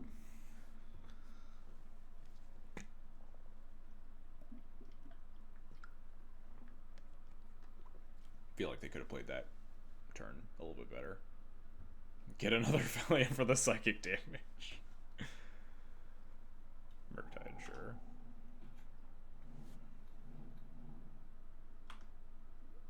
Well, your last two cards cannot be 2 Force of Wills and 2 blue cards, so I guess I win this one.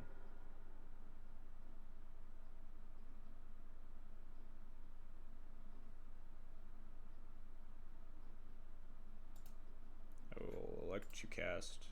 Wait, hang on. Cancel. We gotta fetch again. We gotta play around Days plus Wasteland. Let's be smart about this.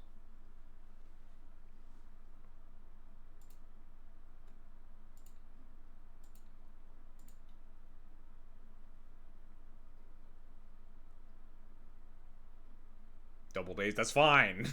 My hand still beats the Murktide up and down the fucking block.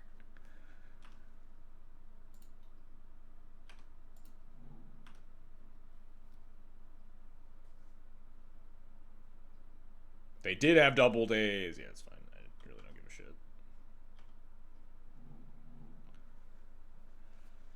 What's the best way to sequence this? It might just be like Solitude, pitch Skyclave on my upkeep, target the Murktide, Flicker Wisp, target the Solitude, take the Valve to 4, pick up Yorion.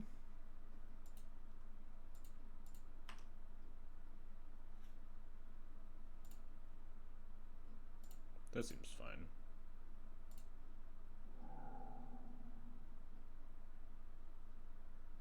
We just draw lands. What's the fun in that?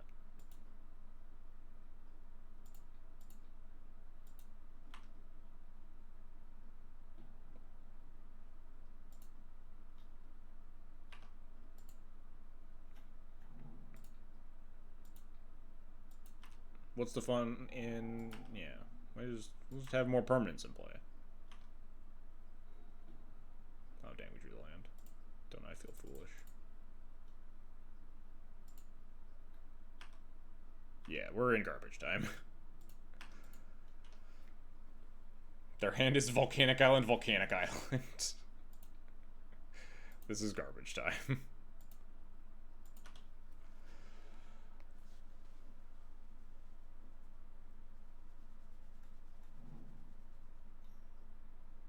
Oh, drew a Brainstorm. Nice. Good one. Powerful play. You literally did? 3, 6, 7, 8, 9, 10, 11, 12, 13, 14, 15? No.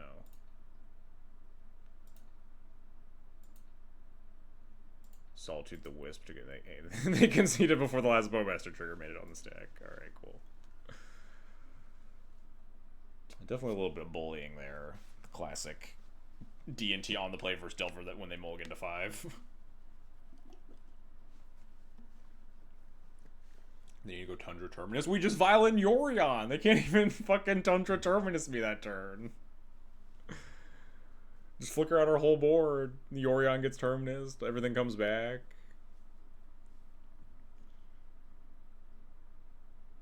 You can sit and like think about these thought seizes in on the play when you want to like be a little bit more proactive.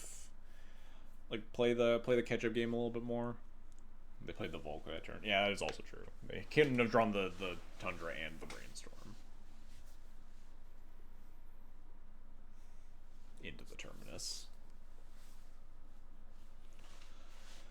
I really don't know what I would cut for Thoughtseize, though. Like, maybe you could shave the Felia stuff, but Felia feels okay in this matchup. It's really good paired with Overlord of the Balemark, obviously, a card that hasn't shown up for these games, but...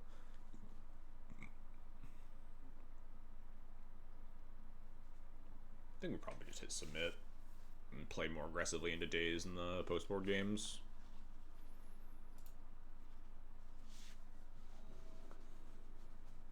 These might be better than Wrath on the draw. Yeah, maybe. Wrath is a bit clunky versus Delver, huh?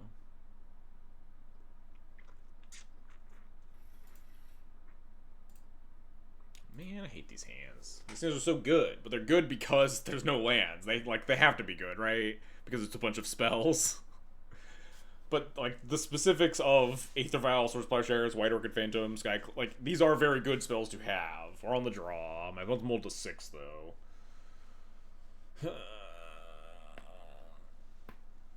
32 lands in the deck. Just always keep these hands and lose. We'll draw a land, just trust, huh?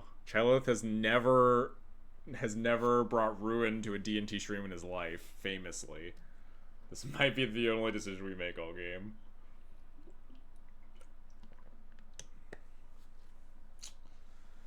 It's honestly a tough one. I don't like...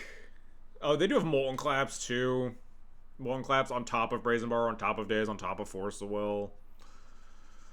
Let's be disciplined. Alright, this hand is just so much better. This hand is unbelievably better than the first hand. This is why you are disciplined and hit Mulligan. Take notes, chat. Be disciplined, Mulligan your bad hands. I think we bottom Overlord here. As much as I'm talking about how I wanted Overlord, this hand is like pretty set up to be good without it.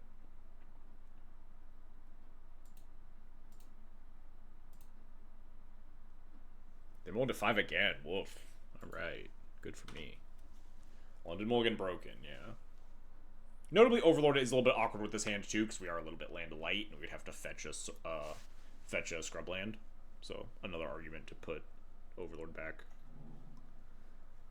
Bottom the 5 drop sensible. I mean, bottom the 2 drop, but yeah, I get it. Every time, I'm telling you. They always have it, except for game 2 when they didn't have it. But all the other times, they had it. They're also on a mulligan to 5, so my complaint equity is rapidly diminishing.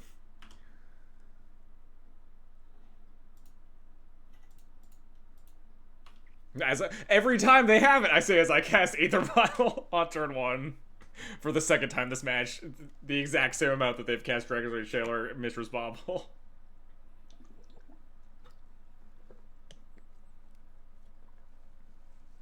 They did notably have Dragon Rage Chandler into Butcher's Bobble into Days. Feels a little unfair, I don't know. That first hand would have lost. It's a good yeah, it's a good 5. I'm still not very scared at all, though. I almost want to play White Orchid Phantom on this Volcanic Island before I plow this Dragon Rage Chandler, but like that is maybe a little suicidal. Depends a little bit on what they do here, I guess.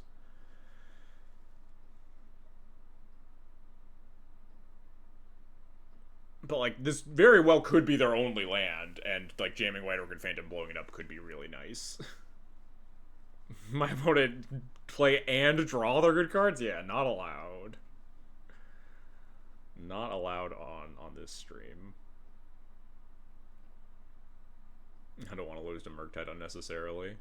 Oh, by firing off the plow early. We could also, yeah, if we, like, place White Orchid, we could, like, draw land, play Skyclave, too.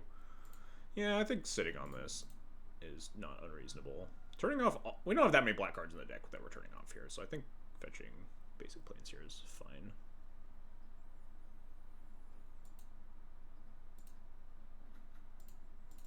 Feels like they have a Lightning Bolt, but getting White Orchid Phantom bolted isn't even that bad. They could also have, like, second Days. Wouldn't be fun for me, but would clear the path for Skyclave a little bit, too. Often Legacy is White Orchid Phantom just Stone Raid. Less often than you'd expect. I'm not even sure it's Stone Rain here. Sometimes they have Basic Island.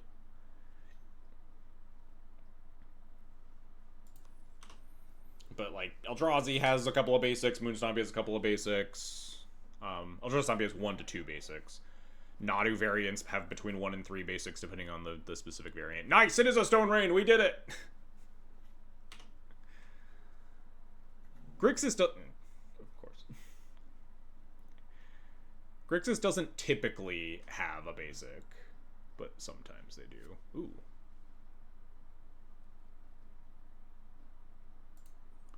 This is a good one.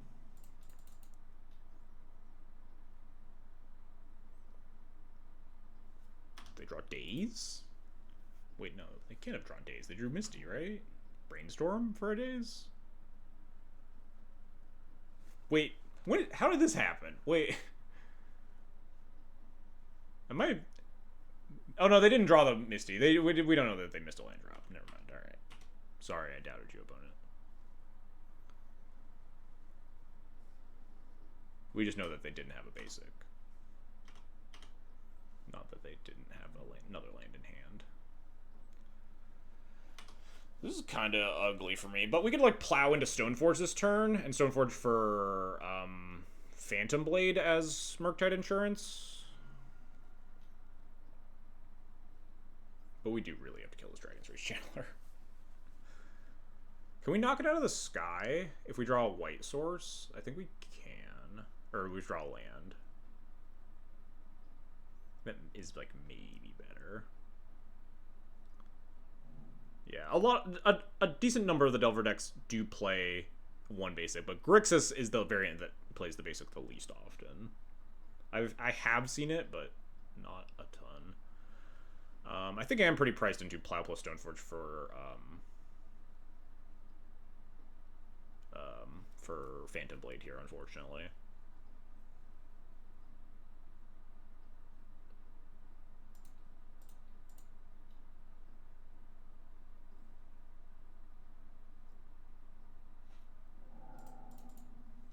Really, unfortunately, too, because we don't have a black source right now. So we're like 2 lanes away from hard casting it anyway, so...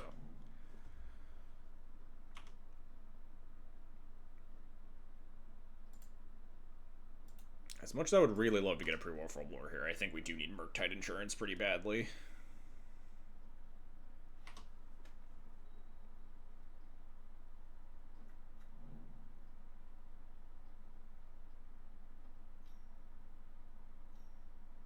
Molten Collapse my Stoneforge. Alright, we'll just draw 2 lands this game. That'll be fine. Landed to land. Alright, good. Oh, wait, actually, this is kind of sick, because now we can just Overlord back the Stoneforge, cast the Stoneforge. This is actually incredible. Wait, do I want to wait, hang on, do I White Orc and Phantom them?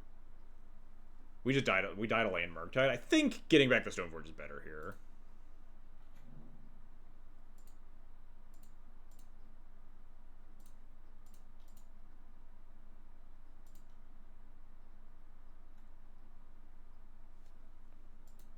Surely we'll... I guess, yeah, we could mill the Formal Wear, in which case we would not want to get back the Stoneforge very much.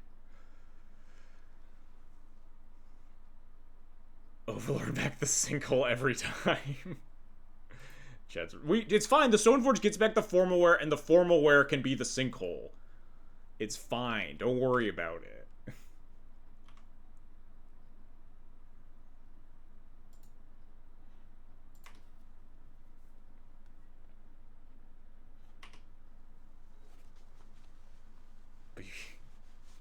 We can give back the Sinkhole next turn, and it's a 4/4 first striker, which blocks this Dragon's Rage Channeler afterwards.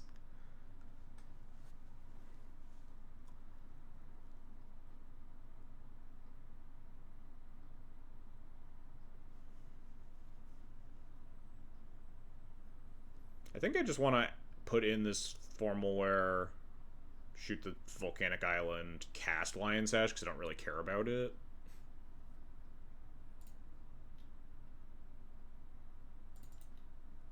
I just want to be like a little mana efficient here.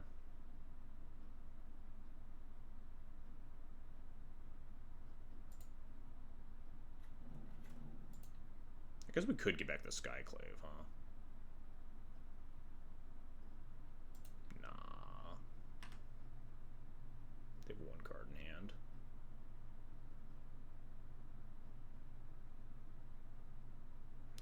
Chant demand sinkholing. I've teased the sinkholes long enough. Chad demands more sinkholes for the land destruction gods.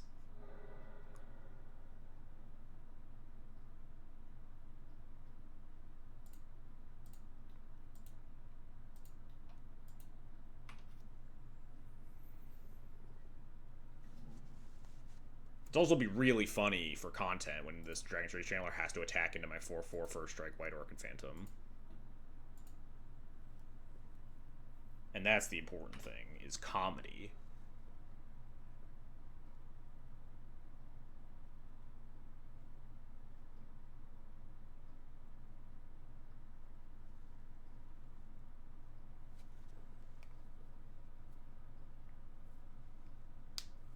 Come on. Let's go to the combat step, I believe is the one after the first main phase.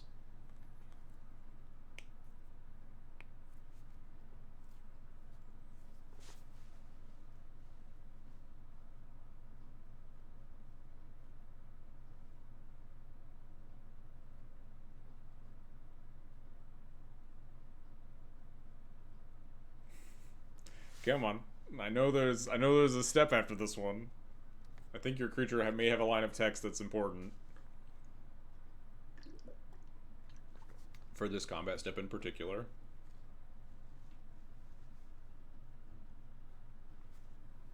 Can Moto help me out here? Auto zoom? Ooh, attacks each combat if able. Interesting. These MH3 cards were low-key. Charlotte looking good in this matchup. The one MH3 card that we have in play, the White Orchid Phantom, it is good when your opponent has 0 basics. The issue is that there are a lot of matchups where your opponent has more than 1 basic and your card's pretty bad. Like if we're playing against Rug Delver, my opponent was able to find their island. Notably, still okay in that matchup, especially because, you know, we've played it the second time now.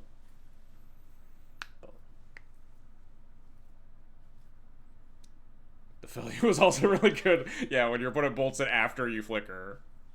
After you already have targeted your recruiter of the guard.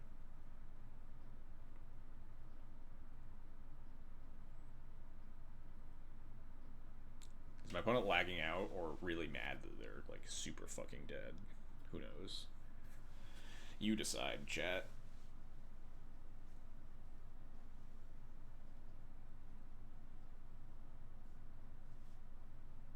I think the answer is yes. Fair enough. Let's start the giveaway, huh? Let's do the giveaway while this is happening. Exclamation point giveaway. Sinkhole. Alright. Let's get the title on screen.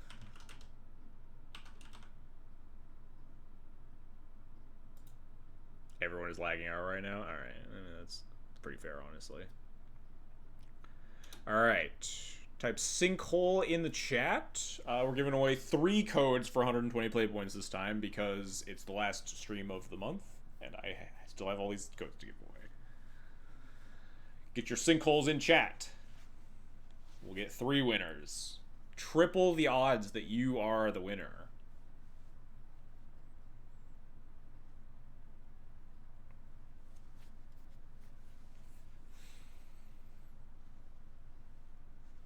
Except Eureka. Eureka can't be the winner because he beat me last week.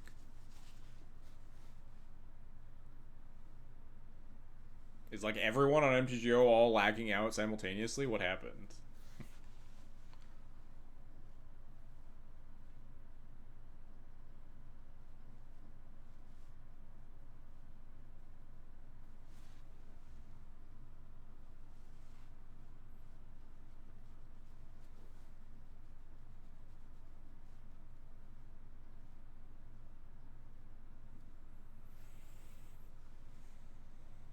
I just wanted to untap and like add Yorion to my hand, so I could flicker the White Orchid Phantom and the Formal Wear and the Stone. I guess flickering Stoneforge wouldn't do anything at this stage. And the Overlord.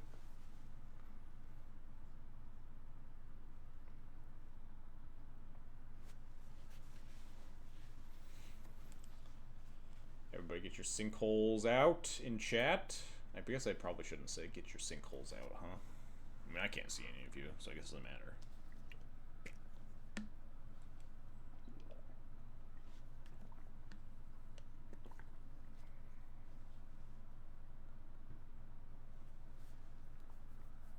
The Overlords are not okay cards. The Overlords are pretty messed up, yeah. Cards are very unreasonable. That's why I've been like trying so hard to make like a 60 card iteration of this deck work. I'm gonna try again with Ketramos. Because I do think that the Felia plus Overlord engine is extremely powerful, and you like want to draw it more often. But just like Yorion is really good and is like a failsafe that makes sure your Overlord's always enabled. Enlighten Tutor taxes. Can you Enlighten Tutor for an Overlord activator? Is there a thing that can flicker an Overlord that's also an artifact or an enchantment? They're Plague and Pioneer. They're a Plague and fucking Dual Commander, too. Fucking, Aminato. Esper Overlords plus Reanimator. They're really good in Modern right now. They're like pretty good in Standard, not the best.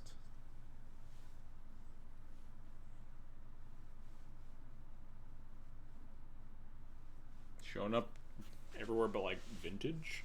Beanstalk arguably the culprit for Standard. Yeah, that's kind of fair. Yeah. Beanstalk plus Overlord. It's mostly like things that interact favorably with the Overlords or why you pair them with the Overlords, though, right? They're not like good cards on raid. They're good when you flicker them or when you use them to cast a 5-drop for 3 mana.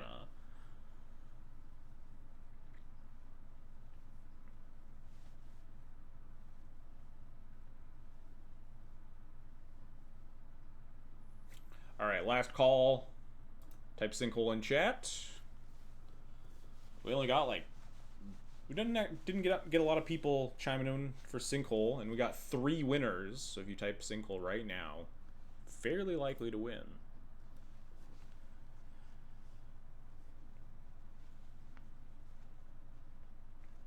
Impulse is pretty close to good enough. Yeah, they are like reasonable cards on raid. They're not bad cards on raid. That's the reason part of the reason they're so good is that they are across the board pretty reasonable to suspend, and then get much better when you are like animating them with Zur or flickering them with Felia or Flicker Wisp or using them to draw an extra card with Beanstalk, stuff like that. Beanstalk got another 1 mana exile. Isn't it 2 mana? Isn't that card just like a slightly better version of a card that exists in Standard right now? There's like a 5 mana destroy target creature, costs 3 less if it's targeting a tapped creature, and now it's exile target creature or vehicle? Or something like that? Or maybe I'm thinking of a completely different card than you are with Breakers. I haven't paid the closest attention to Aether Drift. Oh, there's a 4B1 that discounts for each creature in yard. Interesting. Seems hard to activate in a Beanstalk deck, huh? Beanstalk decks don't typically play like a ton of creatures and chuck them into the yard and stuff, right? The bad black-green mill deck is the only thing playing that. I don't even know what that deck is, dog.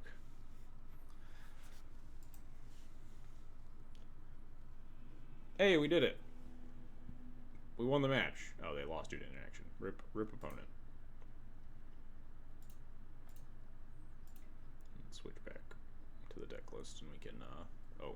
This was my Ketramos deck list for the people curious. This is my starting list for Ketramos, which will be iterated on at some point once I'm allowed to play that card. Not the deck we're playing today. Black-White Overlord D&T Yoshiwata. Maybe Yoshiwata's onto something with these White Orchid Phantoms, though. Just like... all the 2-drops are bad, so maybe you do just play White Orchid Phantom because it's like the best to pair with your Felia stuff.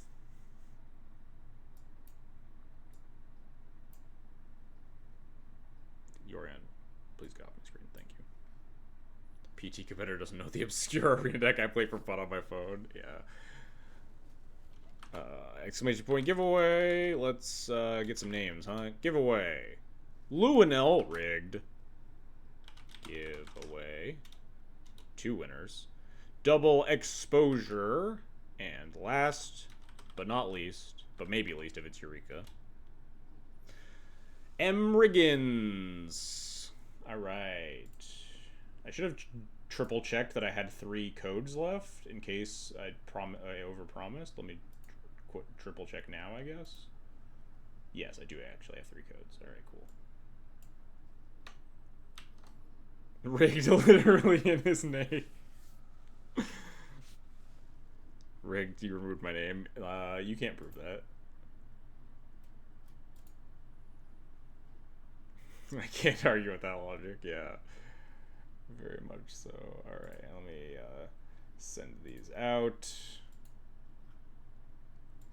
Wow, the last time I whispered Luna on Twitch was in 2020. Fun fact.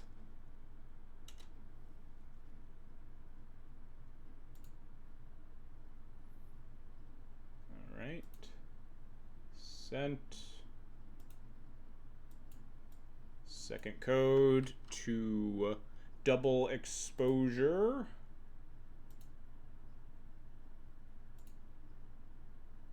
Whisper. Ding. And the final code goes to M. Riggins. I always want to say Mr. Riggins, but that's not how it works because there's only one R there.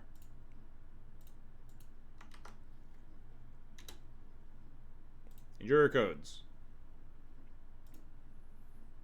Use them for good or evil, whatever tickles your fancy. Honestly. It's okay, you donate play points to me every time we play. Wow. True. When was the last time I beat you, Eureka? Was it the time that we both queued up before the showcase? Like, we were just, like, trying to get the nerves out and, like, play, like, a practice match before the showcase, and we just queued into each other in the Legacy League.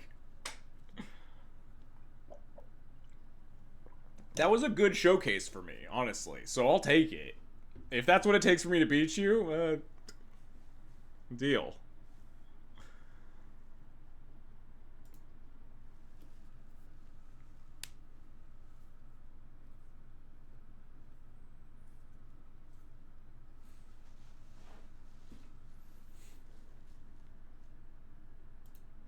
That was literally the showcase that got me to the Pro Tour.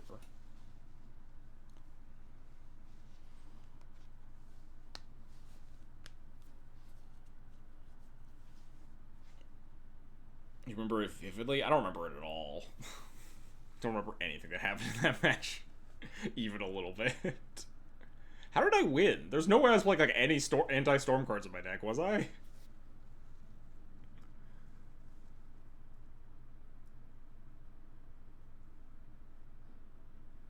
It was Tuesday. It was actually Sunday, but yeah.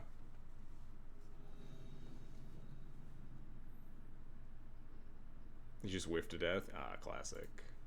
That sounds like me. Getting lucky when it matters.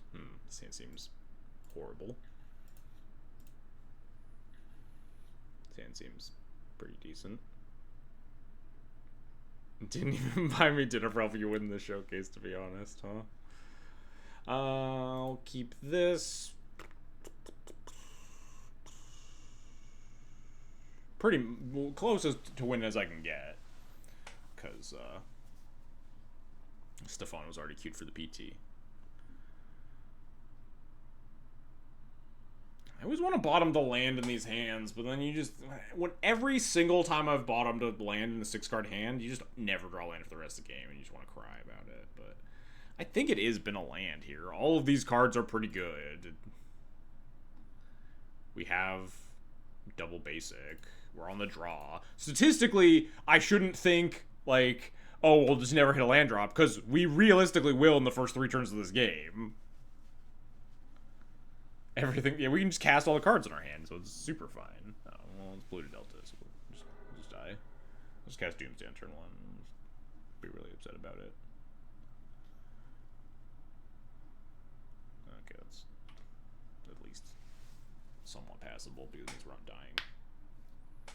Mill 4 lands off Overlord, never hit another land drop. Shut up. We even get to, like, fetch a Surveil, potentially, on turn 1. Probably against turn 1 Swamp Thoughtseize. Take Plow? What are you? Reanimator?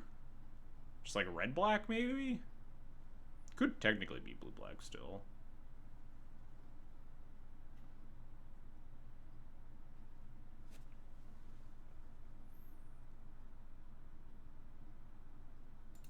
I mean, my plays are pretty scripted here, so Shouldn't spend too long trying to figure out what they are, because they'll give me a whole nother turn to do that.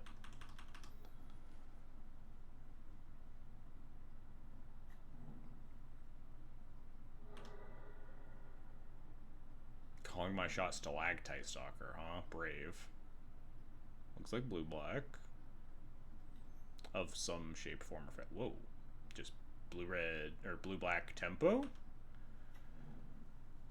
Honestly, we take those. So this is just, like, screaming, I have daze in my hand, I'm going to daze your Bowmaster, but, like, I'm gonna play into it.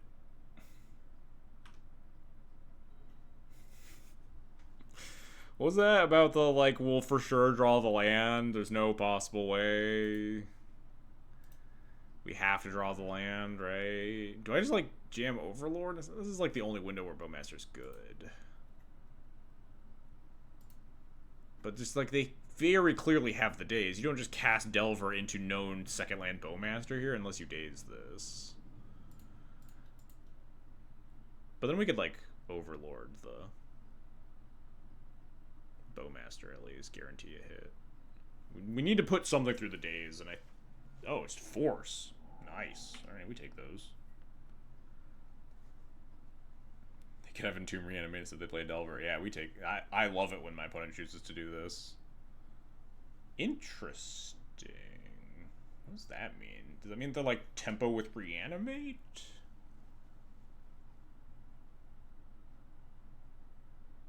If we Overload, they can just ignore it. Would they, though? I guess maybe. It's just like an impulse. But then if I just like have a third land and they just like never get to daze my hand of 2 drops. Oh, thank Christ.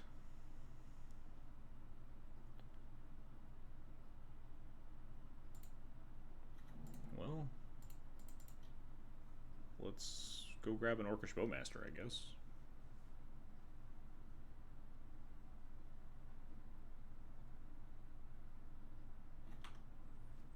Maybe something else. If we find like a Skyclave or something, maybe. Ooh, or this Felia. This Felia seems pretty nice. The likelihood that this Delver doesn't flip is like kind of low. Felia is pretty good with this Overlord if it doesn't die. Forcing Bowmaster, yeah, the 3 ways to buy back Bowmaster is pretty sick, huh?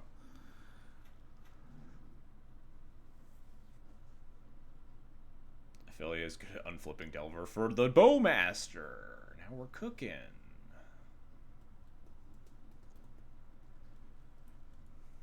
I almost don't think I should fetch a Surveil land here. Just keep this fetch uncracked. I'm not 100% sure. Kept on top, so this Delver's definitely flipping. Or not. What would you keep on top? What creature's good enough to keep here?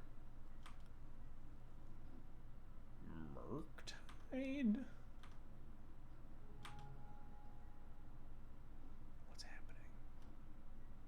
Chat, someone help.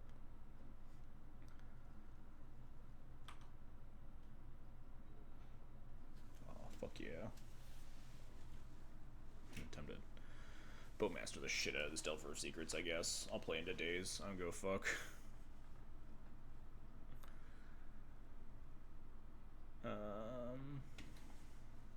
Borrower? Is that even good? Delays the Felia obliteration, I guess. I think I just want to Overlord the Bowmaster and Bowmaster this Delver now, though. If they daze, they daze. I don't... Do I... Because my other option is just, like, Felia around days go. Yeah, fetch Scrubland first, obviously. I don't want to mill all 3 of my Scrublands. That would be unfortunate. Big Brain keep the days hidden.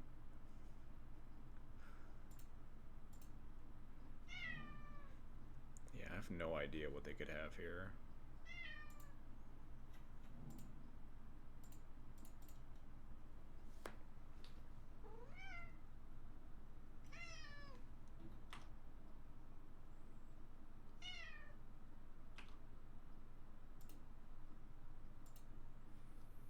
I guess I do it on their upkeep.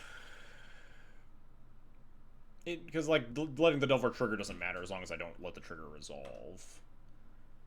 And if they have a spell that they want to cast, then I'd rather make them use the mana here. Like this. Wait, what? Chat, what the fuck is happening to me?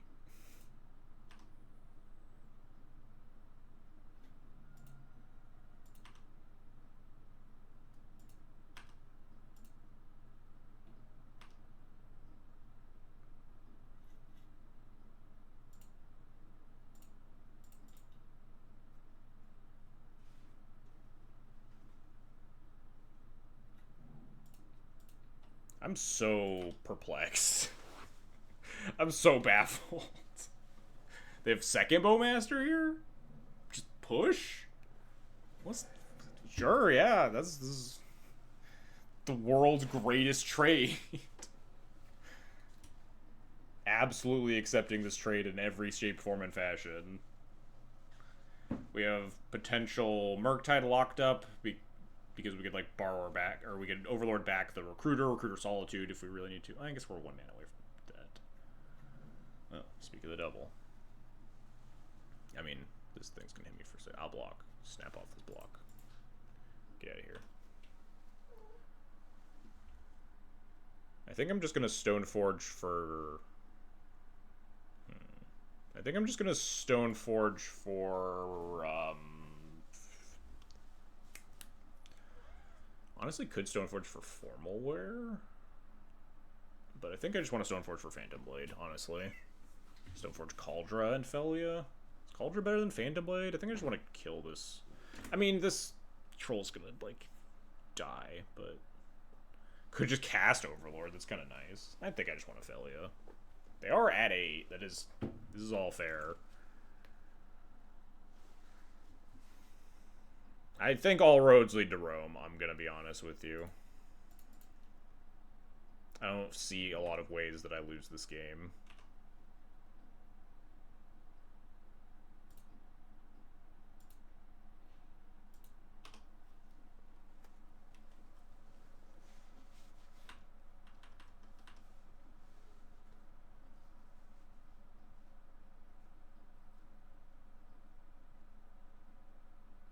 Is Phantom Blade a real card or commander card? It's from Assassin's Creed. That card is modern legal.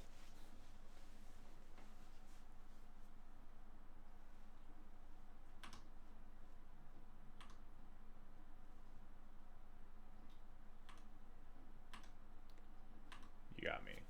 I'll go to 9.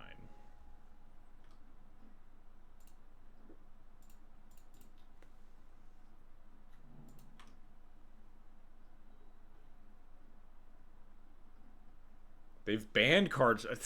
Cards from Assassin's Creed are on the ban list. Of what format? Don't worry about it. Do I Thoughtseize? Yeah, again, all roads lead to Rome. Rough this Stoneforge is power corrupted modern. They just need to print Formal Wear into modern. Then it'll be great. Get out of here, dude. Get no. Get out of here. Thank you. Should I have Thoughtseized first? Maybe.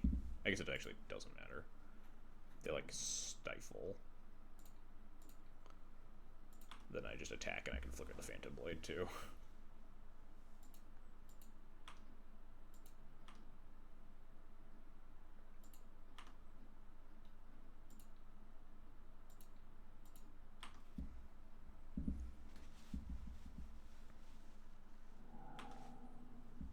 Never complimented you for taking a step in the right direction and putting a swamp in my deck. That much closer to casting Dark Ritual. Vendilion click was the reason for Thoughtseize. No, my dog has Menace. You can't block that.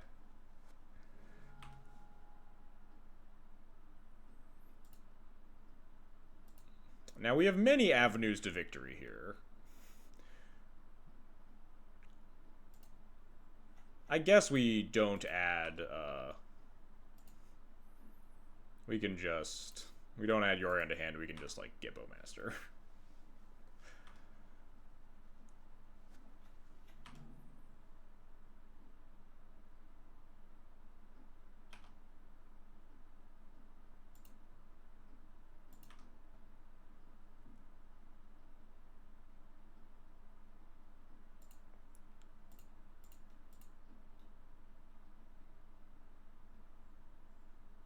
Bowmaster your Bowmaster. Dead. Watsy's response to equipment being clunky and awkward is to make a bunch of equipment that can't equip normally. Yeah, the best way to use equipment is by not paying mana to equip them.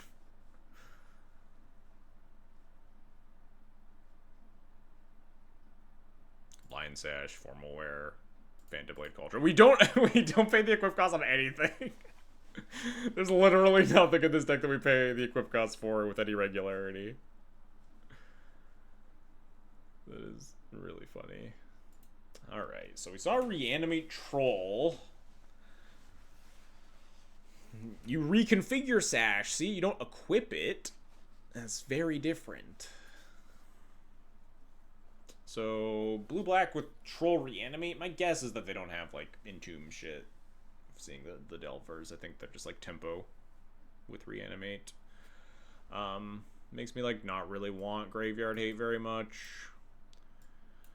It's maybe Plague Engineer for the similar reason we brought in for Grixis. Like, it can snipe Delver sometimes. It can clear opposing Orcs.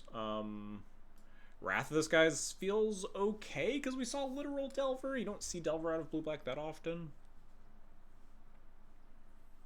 I don't know. They're just like they're less aggressive without bolts. Thoughtseize gets a little bit better. Maybe we just do this. This honestly feels like kind of fine to me. Don't think I really need to sideboard for this matchup much.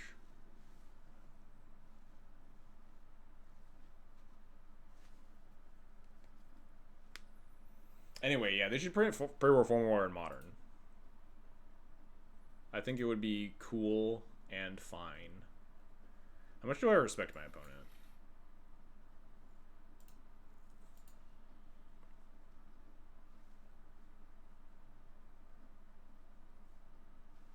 I think it's much cooler against regular Delver because they like don't really have a lot of basics. But against blue-black, they could just like fetch Island, fetch Swamp. I'm just like shit out of luck. How much do I respect my opponent? None. Pew.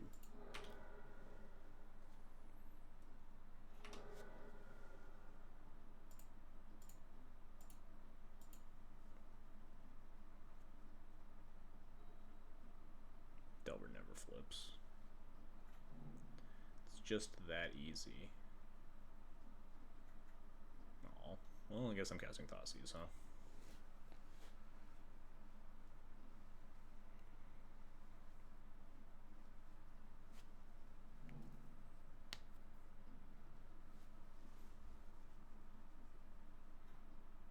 Oh, nice. We can fetch Swamp now.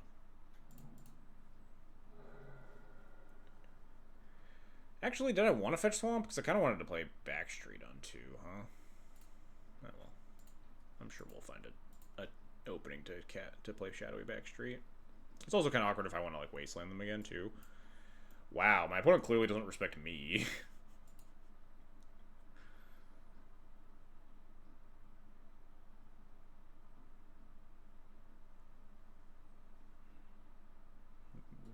They shuffled on the Ponder, so they might not have another land. Kind of want to take the Ponder more than the Brainstorm, honestly.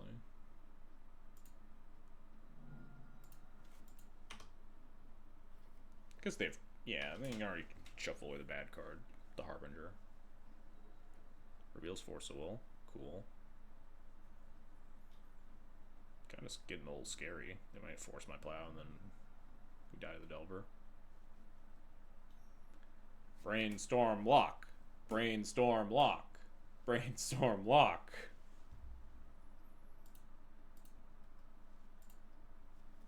I deserve this, right, chat? I deserve my opponent to not find a land.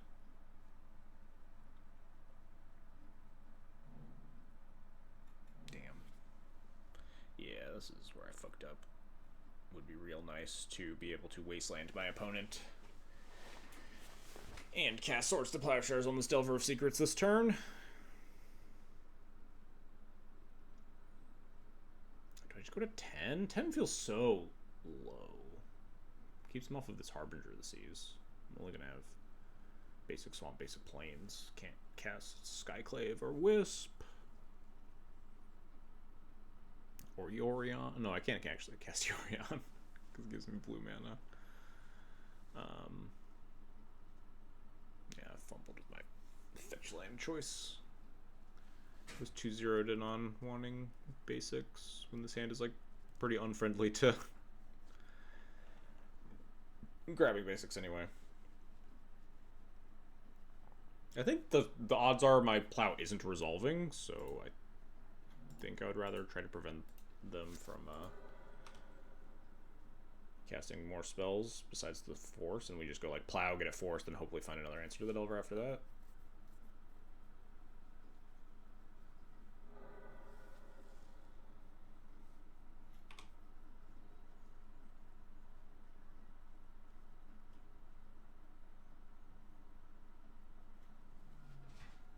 They don't even cast the Brainstorm, huh?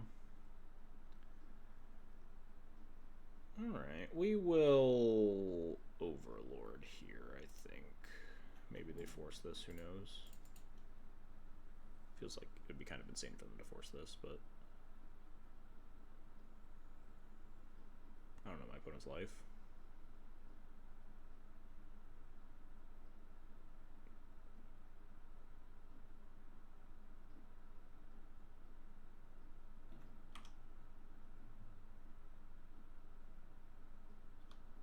Ooh. Don't mind if I do. Felly is pretty good force bait. I almost wanted to resolve more than I want the plow to resolve. But we're going to 7, we'd go to like 4. That seems pretty risky. I think we just jam Felia, then jam plow. Actually, it'd be at like 3 because I have to fetch to have double white.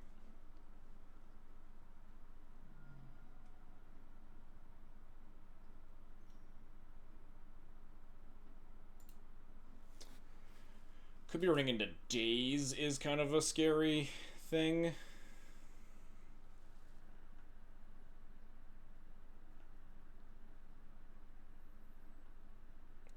Maybe we Wasteland Felia this turn?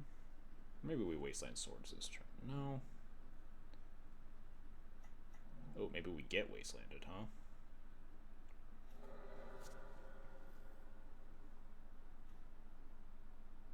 Okay, that's doable. Go to 5, go to 4. This works. I guess we don't have to go to 4. I think I'd rather play Caracas on here, honestly.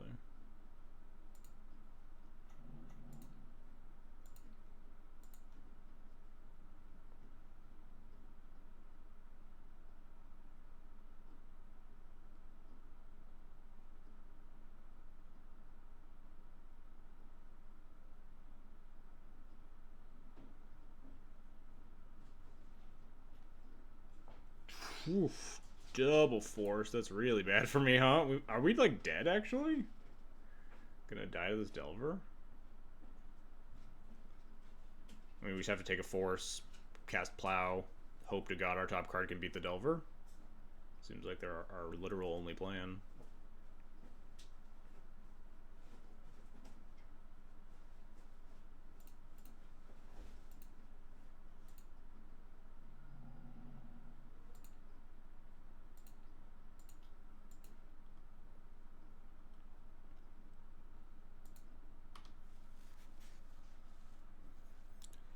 Recruiter of the Guards, Skyclave Apparition, Flicker Wisp, Solitude.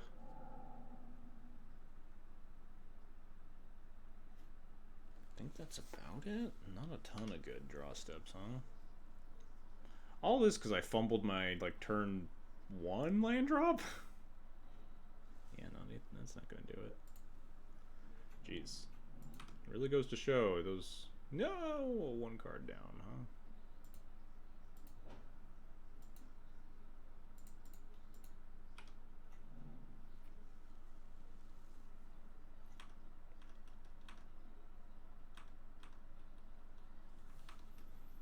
Oh well, we'll be on the play. Game 3.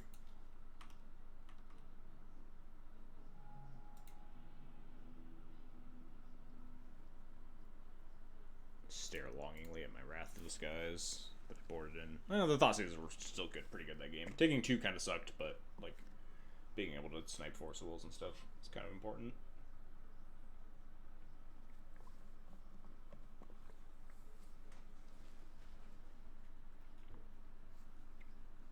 Just submit. Call it a day.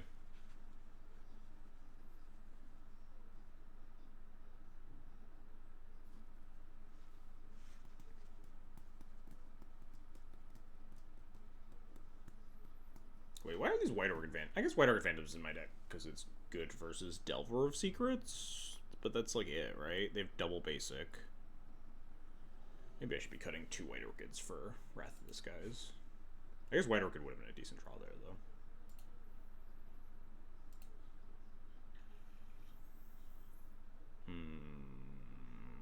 Sounds good. I'm keeping it. I'm just thinking, trying to think a little bit longer about sequencing here. Because my instinct is to fetch the basic swamp again. And I think this time it is correct. A lot less like awkward sequencing I'm going to have to do this game.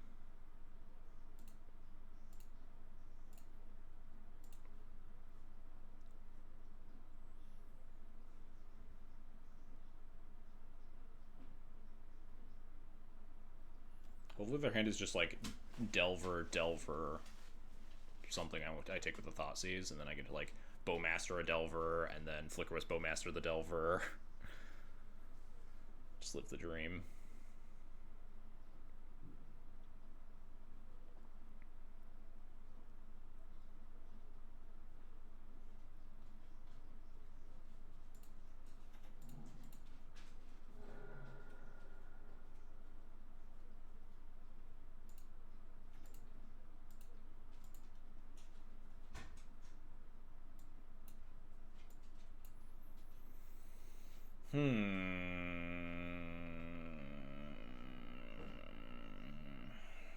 I take the Ponder, make their turn 1 bad.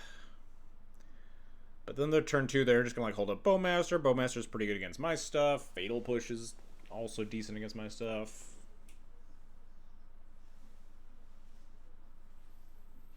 They seem like the type of player who's just going to jam Bowmaster if I don't jam anything. So I might just like Shadowy Backstreet on 2 and then Bowmaster their Bowmaster. In which case I think I just want to take their Ponder.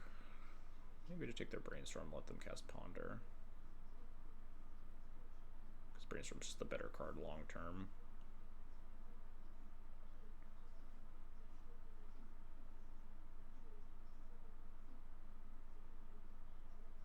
Maybe I trust that they're going to go Ponder into instead turn 2 Bowmaster, and then I Bowmaster that, and then the Brainstorm's dead if I just take the push. I think I'm between push and Brainstorm here.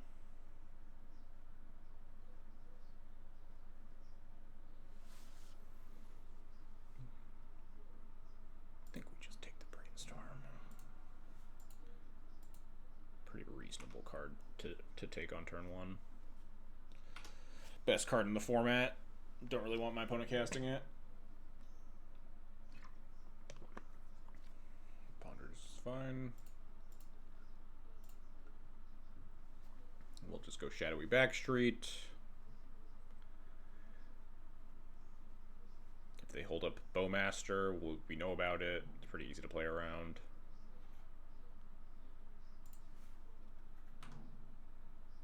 I don't really think I want more lands.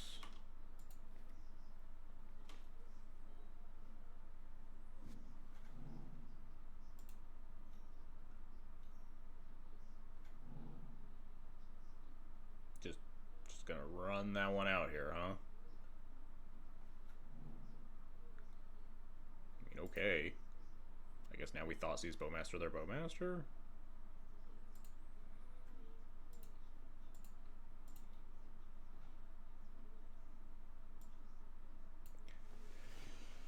I think it's just this Murktide because I don't want to fucking deal with it.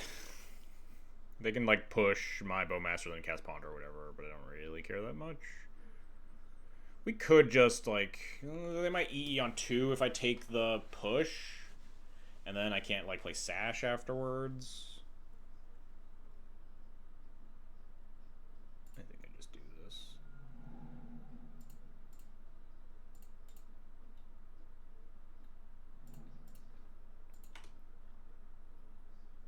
Maybe I'm supposed to ping the army in case play around them drawing reanimate.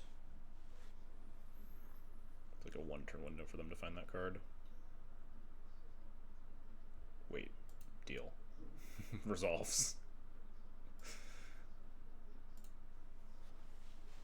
I will, I guess, get to kill both of your creatures.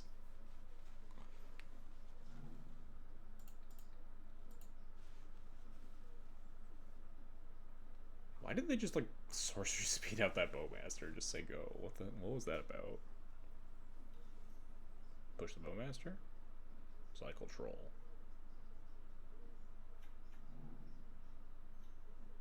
Draw reanimate? No.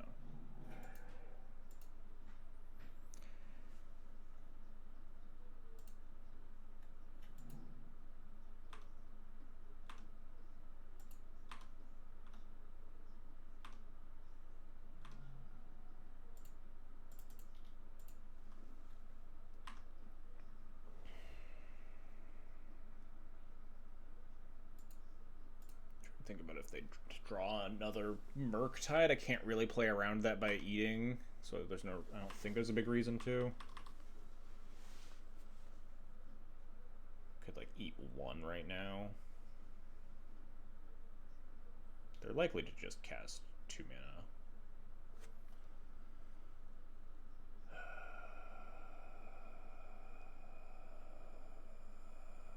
This is why I left this up, in case this happens, but, like, is this even that good for me? It's pretty good for me, huh?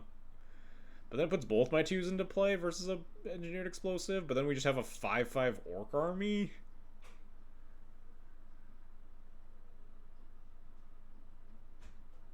And they can't crack the explosives this turn now? Alright, you've twisted my arm, opponent.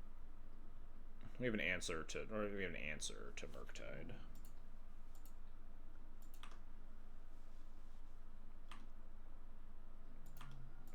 In that we can like Flicker Wisp it, punch them. This does deal them just like a shit ton of damage.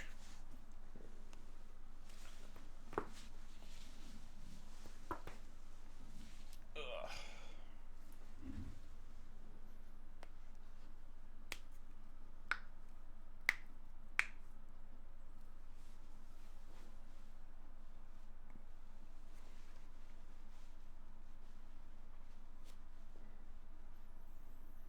Yeah, we're just gonna untap and actually hit them for almost lethal, I think. It's gonna be 6, 7, 8, 9, 10, 11. Something like that.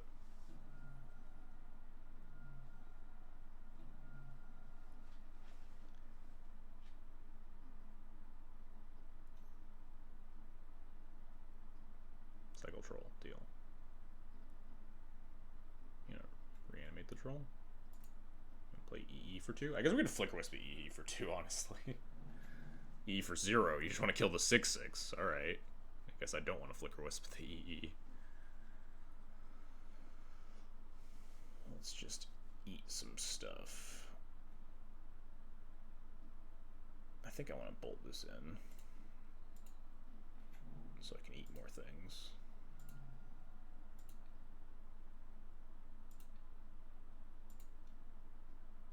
Do I protect this?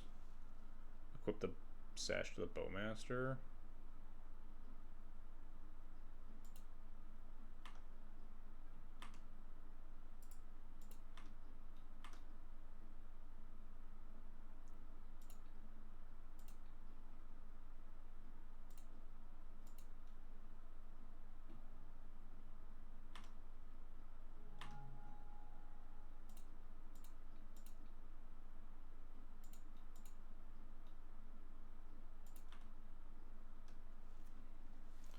Seems pretty fine.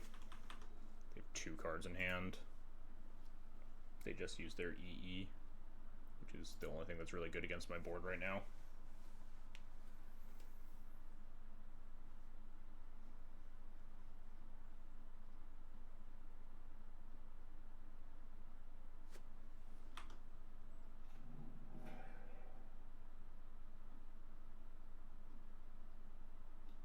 Your last card better be good. that's not gonna cut it. Are you literally dead? 4, 5, 6, 7, 8? No. Oh yeah, no, you're dead. 2 life off of Thoughtseize just kills you.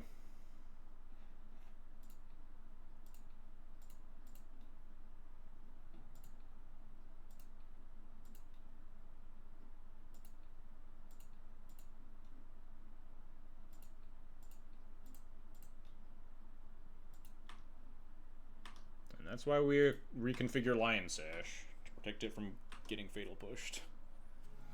And massively reducing our clock. Alright, one more match for tonight. Pretty long league, so it's good that we started this league with 1 round played, huh? And still finish up at about 11.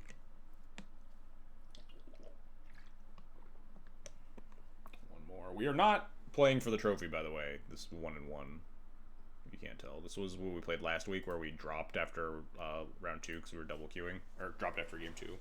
But like we've just been like crushing lands on Delver decks, so feels like they were not supposed to fatal push as a sorcery. Yeah, I put them made a lot of questionable plays that match.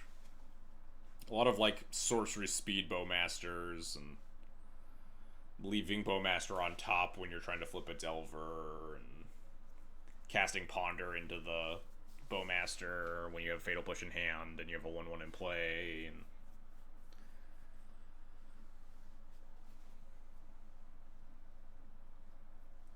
boarding in Harbinger of the Seas. Tides? I don't remember what the card's called. Blue Magus.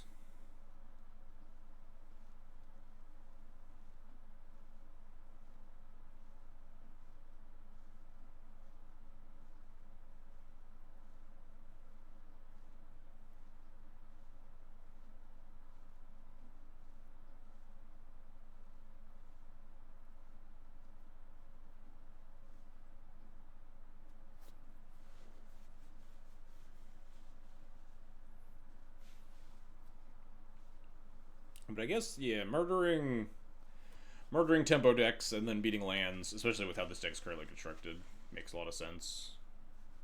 We were like going to play like we were going to play game 3 on the play versus Nadu as well.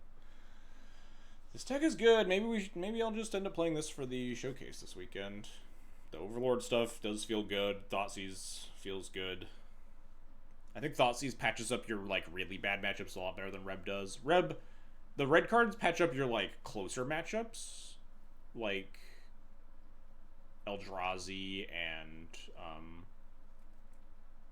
Nadu. But Thoughtseize is, like, pretty universally playable. I'm sure this showcase this weekend won't be late. I'm not sure, but I don't think it will be. Maybe they'll announce that it's still... I feel like they would have announced that with... I guess maybe they're trying to fix it, and if they can fix it before the weekend, they won't delay it, but if the lag doesn't get fixed, maybe they delay the showcases, too. I don't know. If they do delay the showcases, that'd be okay with me. There was some murmuring, yeah. I guess I can inquire with Daybreak, too. See if they have plans.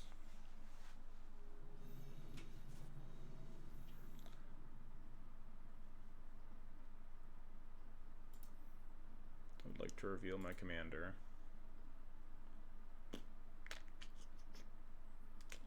Sand's got the combo almost. I think I keep this still.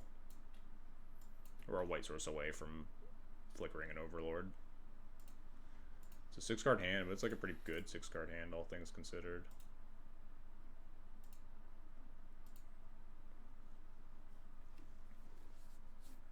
Murmuring Bosk.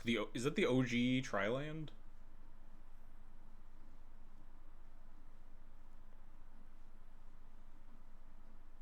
It's probably not the actual OG Triland. There are probably some like real shitty Triland. OG fetchable Triome, I guess. There we go.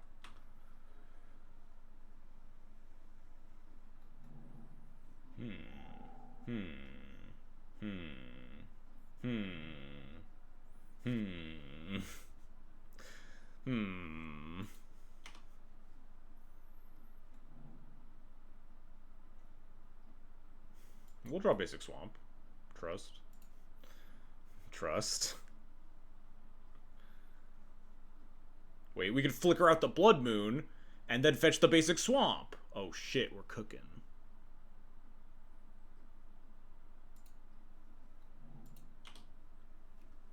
Bosk is the OG 3-color fetch, but yeah. Does give the Mondo to kill the Feli after that, but at least gives us the ability to have basics of multiple basics at least. So this Feli is pretty good here. Oh shit. We're just actually cooking. Next you'll tell me the basic swamp is just on the top of my deck.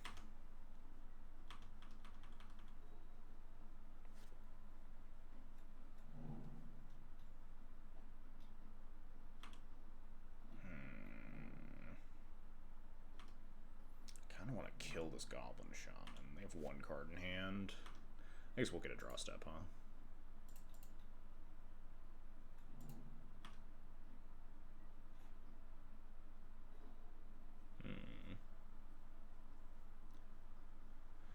Maybe I do kill this Goblin Shaman. It's so nice to Overlord this turn, though. They're pretty incentivized to block, too.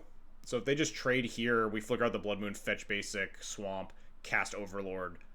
No, they're not incentivized to block. Well, they don't know about Overlord necessarily. If they do block, we just get back Felia. But also, if they, if something else happens, we have like Overlord, second basic, Flicker Wisp here. So I think we do just flicker out this Blood Moon.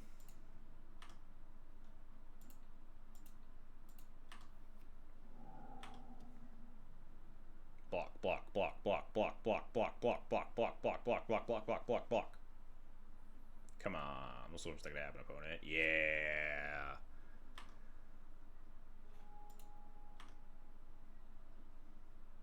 I don't think I wasteland them. Maybe I do. I kind of want to. Just take them down. They only have one card in hand, so like taking them off of 3 mana seems kind of nice.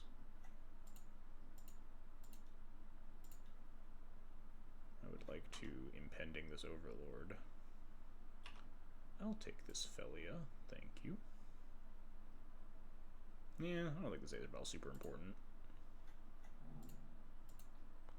I also don't think wastelanding one of these in particular is that important, given that the Blood Moon's coming back, but...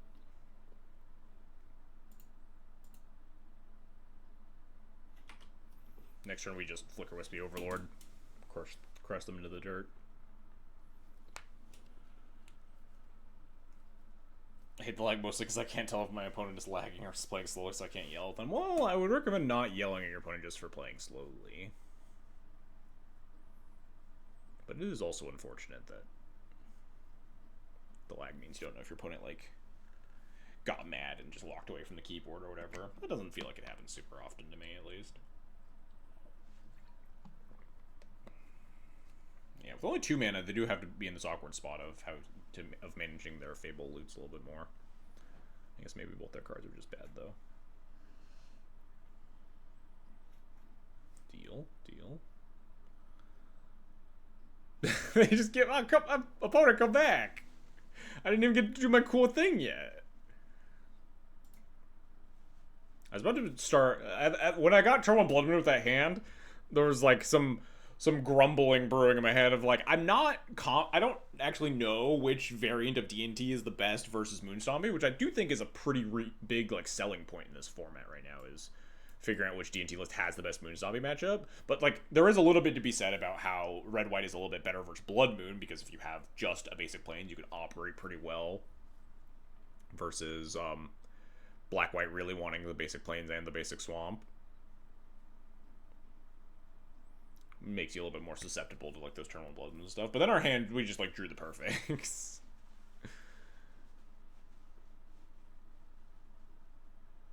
You don't want to get canceled on Twitter for yelling at people to show up for the anti-bullying. Oh, poor Richie, yeah. I went to college with Richie, fun fact.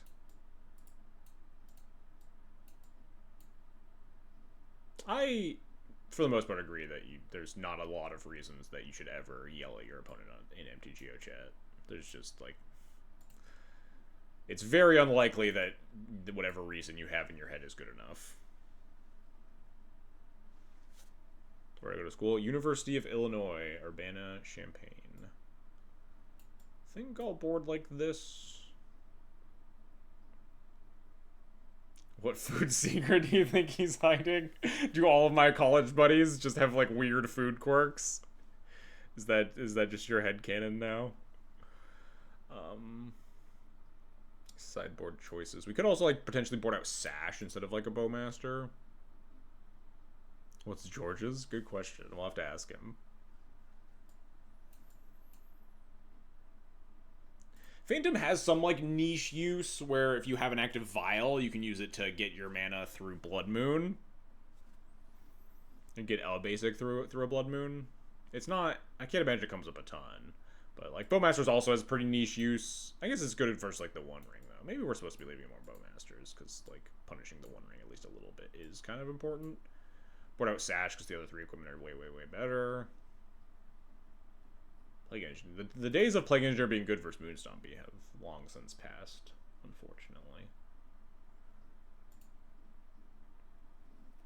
There's already Eggshell Guy. I had completely forgotten about the Eggshell thing until you brought it up again recently. Alright, we'll keep this and lose to Blood Moon. That's fine. Seems fine. Yeah, I was thinking before I got sidetracked and talking about the One Ring. Bowmaster is specifically a good play pattern into Fable the Mirrorbreaker, where you can effectively negate the Chapter 2 fairly often. Where you just play it and target their 2-2, and then it can't attack really profitably, and they don't really get to loot profitably.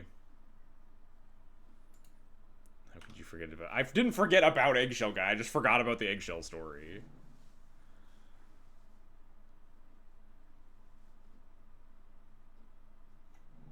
Carmox Pitch Fable. You don't love to see that. Am I gonna get... Chalice? This always happens to me. This deck doesn't play that many 1-drops.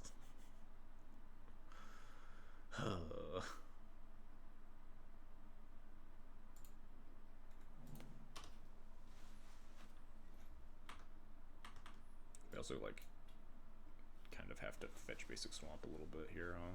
Witch Enchanter will save us. Well, Flickerist will save us before Witch Enchanter, but yeah. I don't think these Thought Seizes are going to be very good, but we'll get our Plow online at the very least.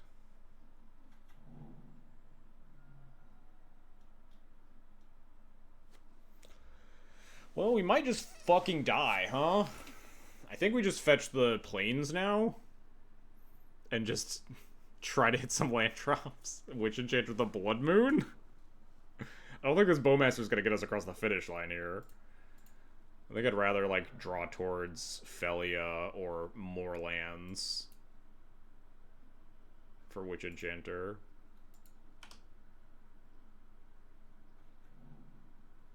Or Recruiter? Recruiter gonna hit me the 4th land drop if I hit the 3rd land drop.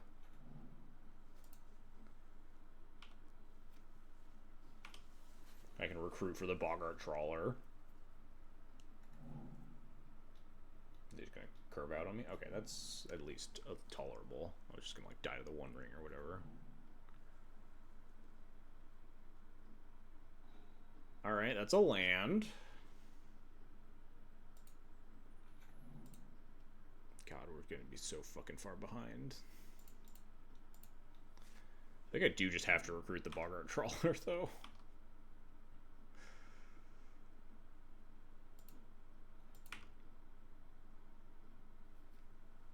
Witch Enchanter, the Blood Moon, die to the 87 other permanents in play.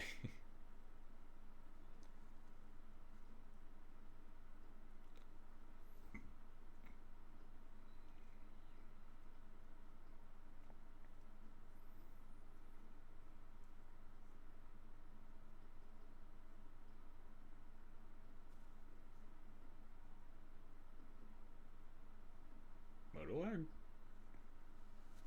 Maybe.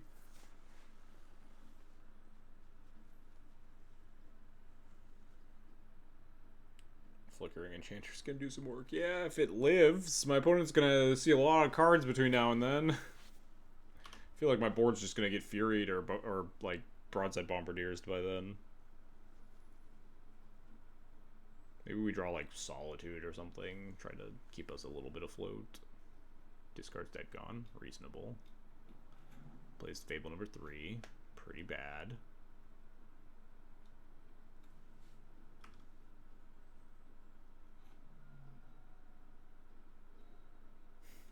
Right on time. Now we could, like, play the Witch Enchanter and flicker it. I mean, if we had to, like, if we had the second planes rolled up a little bit earlier, but... Now do we just, like, Witch Enchanter... Do we just ignore our black cards and just go, like, Boggart Trawler, Witch Enchanter, the Fable? I think I might. And then we can, like, Flicker Wisp the Witch Enchanter, shoot the other Fable, and, like, do something there. It still seems pretty bad for me. We could, like, Yorion down the road.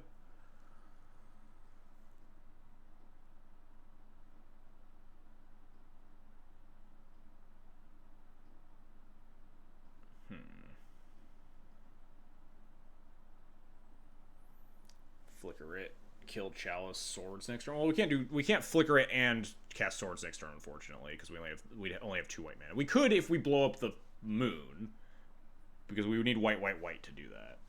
But if we blow up the moon, we're letting another Fable get to Chapter 2, which is something I kind of don't want to do. And with the second planes drawn, it's less likely that I need, like I absolutely need to kill this Blood Moon.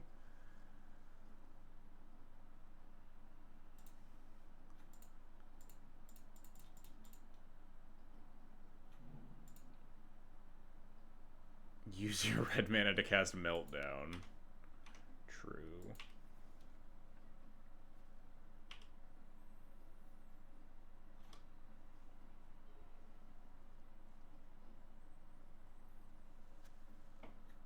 I don't know how good that would be here. It'd be pretty good. It would, like, blow up the Chrome Mox and the Chalice and blow up all their treasures. Nice. And then unlock my Source of Plowshares. We take those. Oh, they concede? What? I was not... I was behind in that game, opponent. What happened? This... Wow, that was an aggressive shame concede. I'm so behind here. I'm at 13. You have a bajillion mana. You just draw, like, a single Fury and I lose.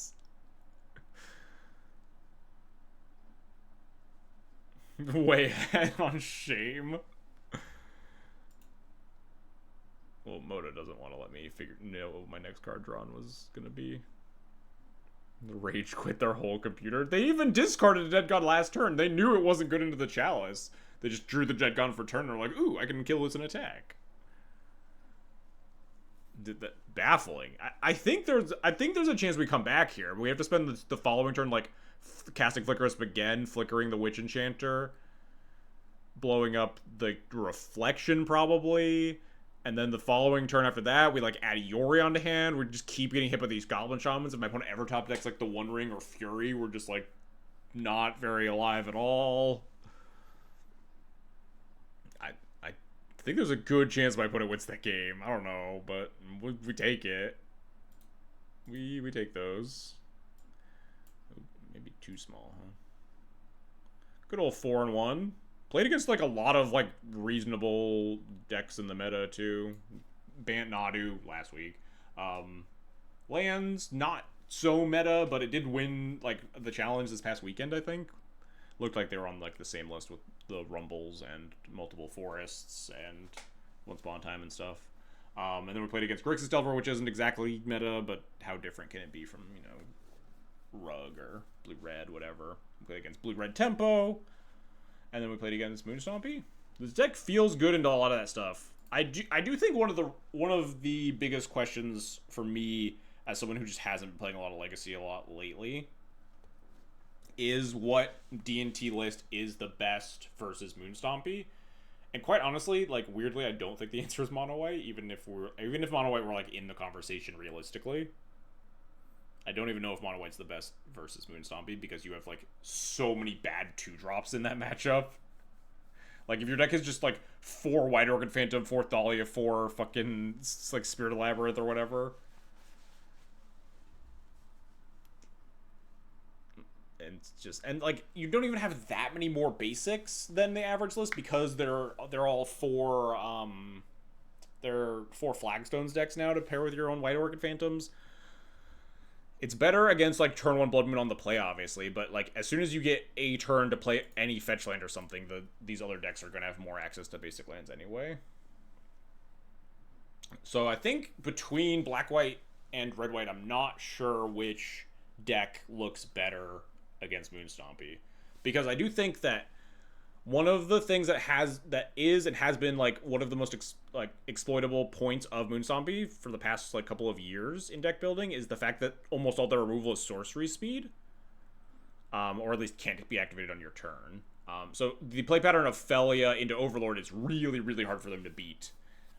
If you just go end step Felia, untap Overlord, they just don't have a lot of counterplay to it outside of like some sideboard Dead Gons. Sometimes they have like a sideboard Pyrokinesis or something, but it's really hard for them to answer end step Felia, which is I think the biggest argument for Black-White.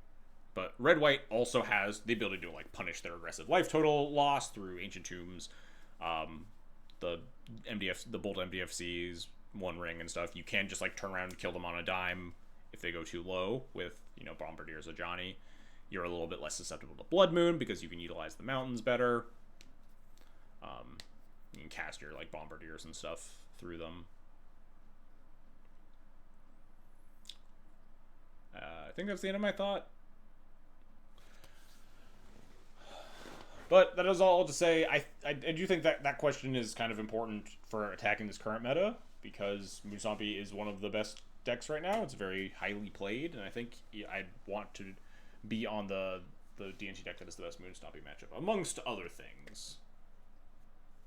These decks all feel really good into Delver. These decks all feel kind of bad into Eldrazi. These decks all feel very medium into Nadu, but like I was saying during the stream when I was talking about Thoughtseize, the blasts feel good in some of your more medium to medium bad matchups like Nadu's, and like you get Magus versus Eldrazi. But as you get to the worst matchups, the black cards start to feel good again, especially Thoughtseize. Versus like the combo decks, stuff like that. Your reds really aren't doing that much.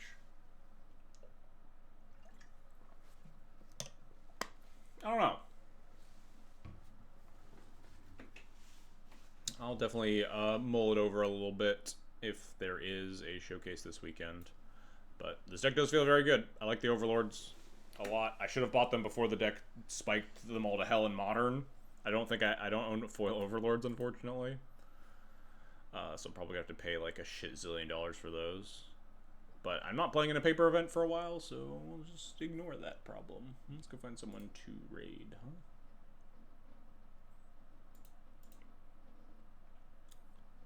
Is anyone streaming? Harain is on again? He's always on. I'll just always raid him. I have seen less people streaming Moto because of the lag. We didn't actually feel like there was that much lag. There was like almost none on my end, really, and then my opponents had like weird pauses sometimes. That was about it. Let's send. Is Breakfast still around, or did Nadu take over that spot? Breakfast is one of the 3 Nadu variants. I think it is the second most played. I think it's Bant Nadu, then Breakfast, then Elves, but kind of wishy-washy on that. It's definitely a deck that sees a lot of play still.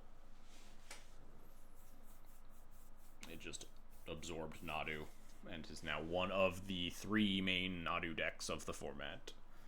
Anyway, go say hi to Harain for me. Hope you all had fun today, and we'll be back next week with, I think, the last stream before Aether Drift. Yeah, I think Aether Drift pre-release stuff is after my next week's stream. Excited to do some brewing with Ketramos too, but that'll have to wait a few weeks. Anyway, catch you guys all later.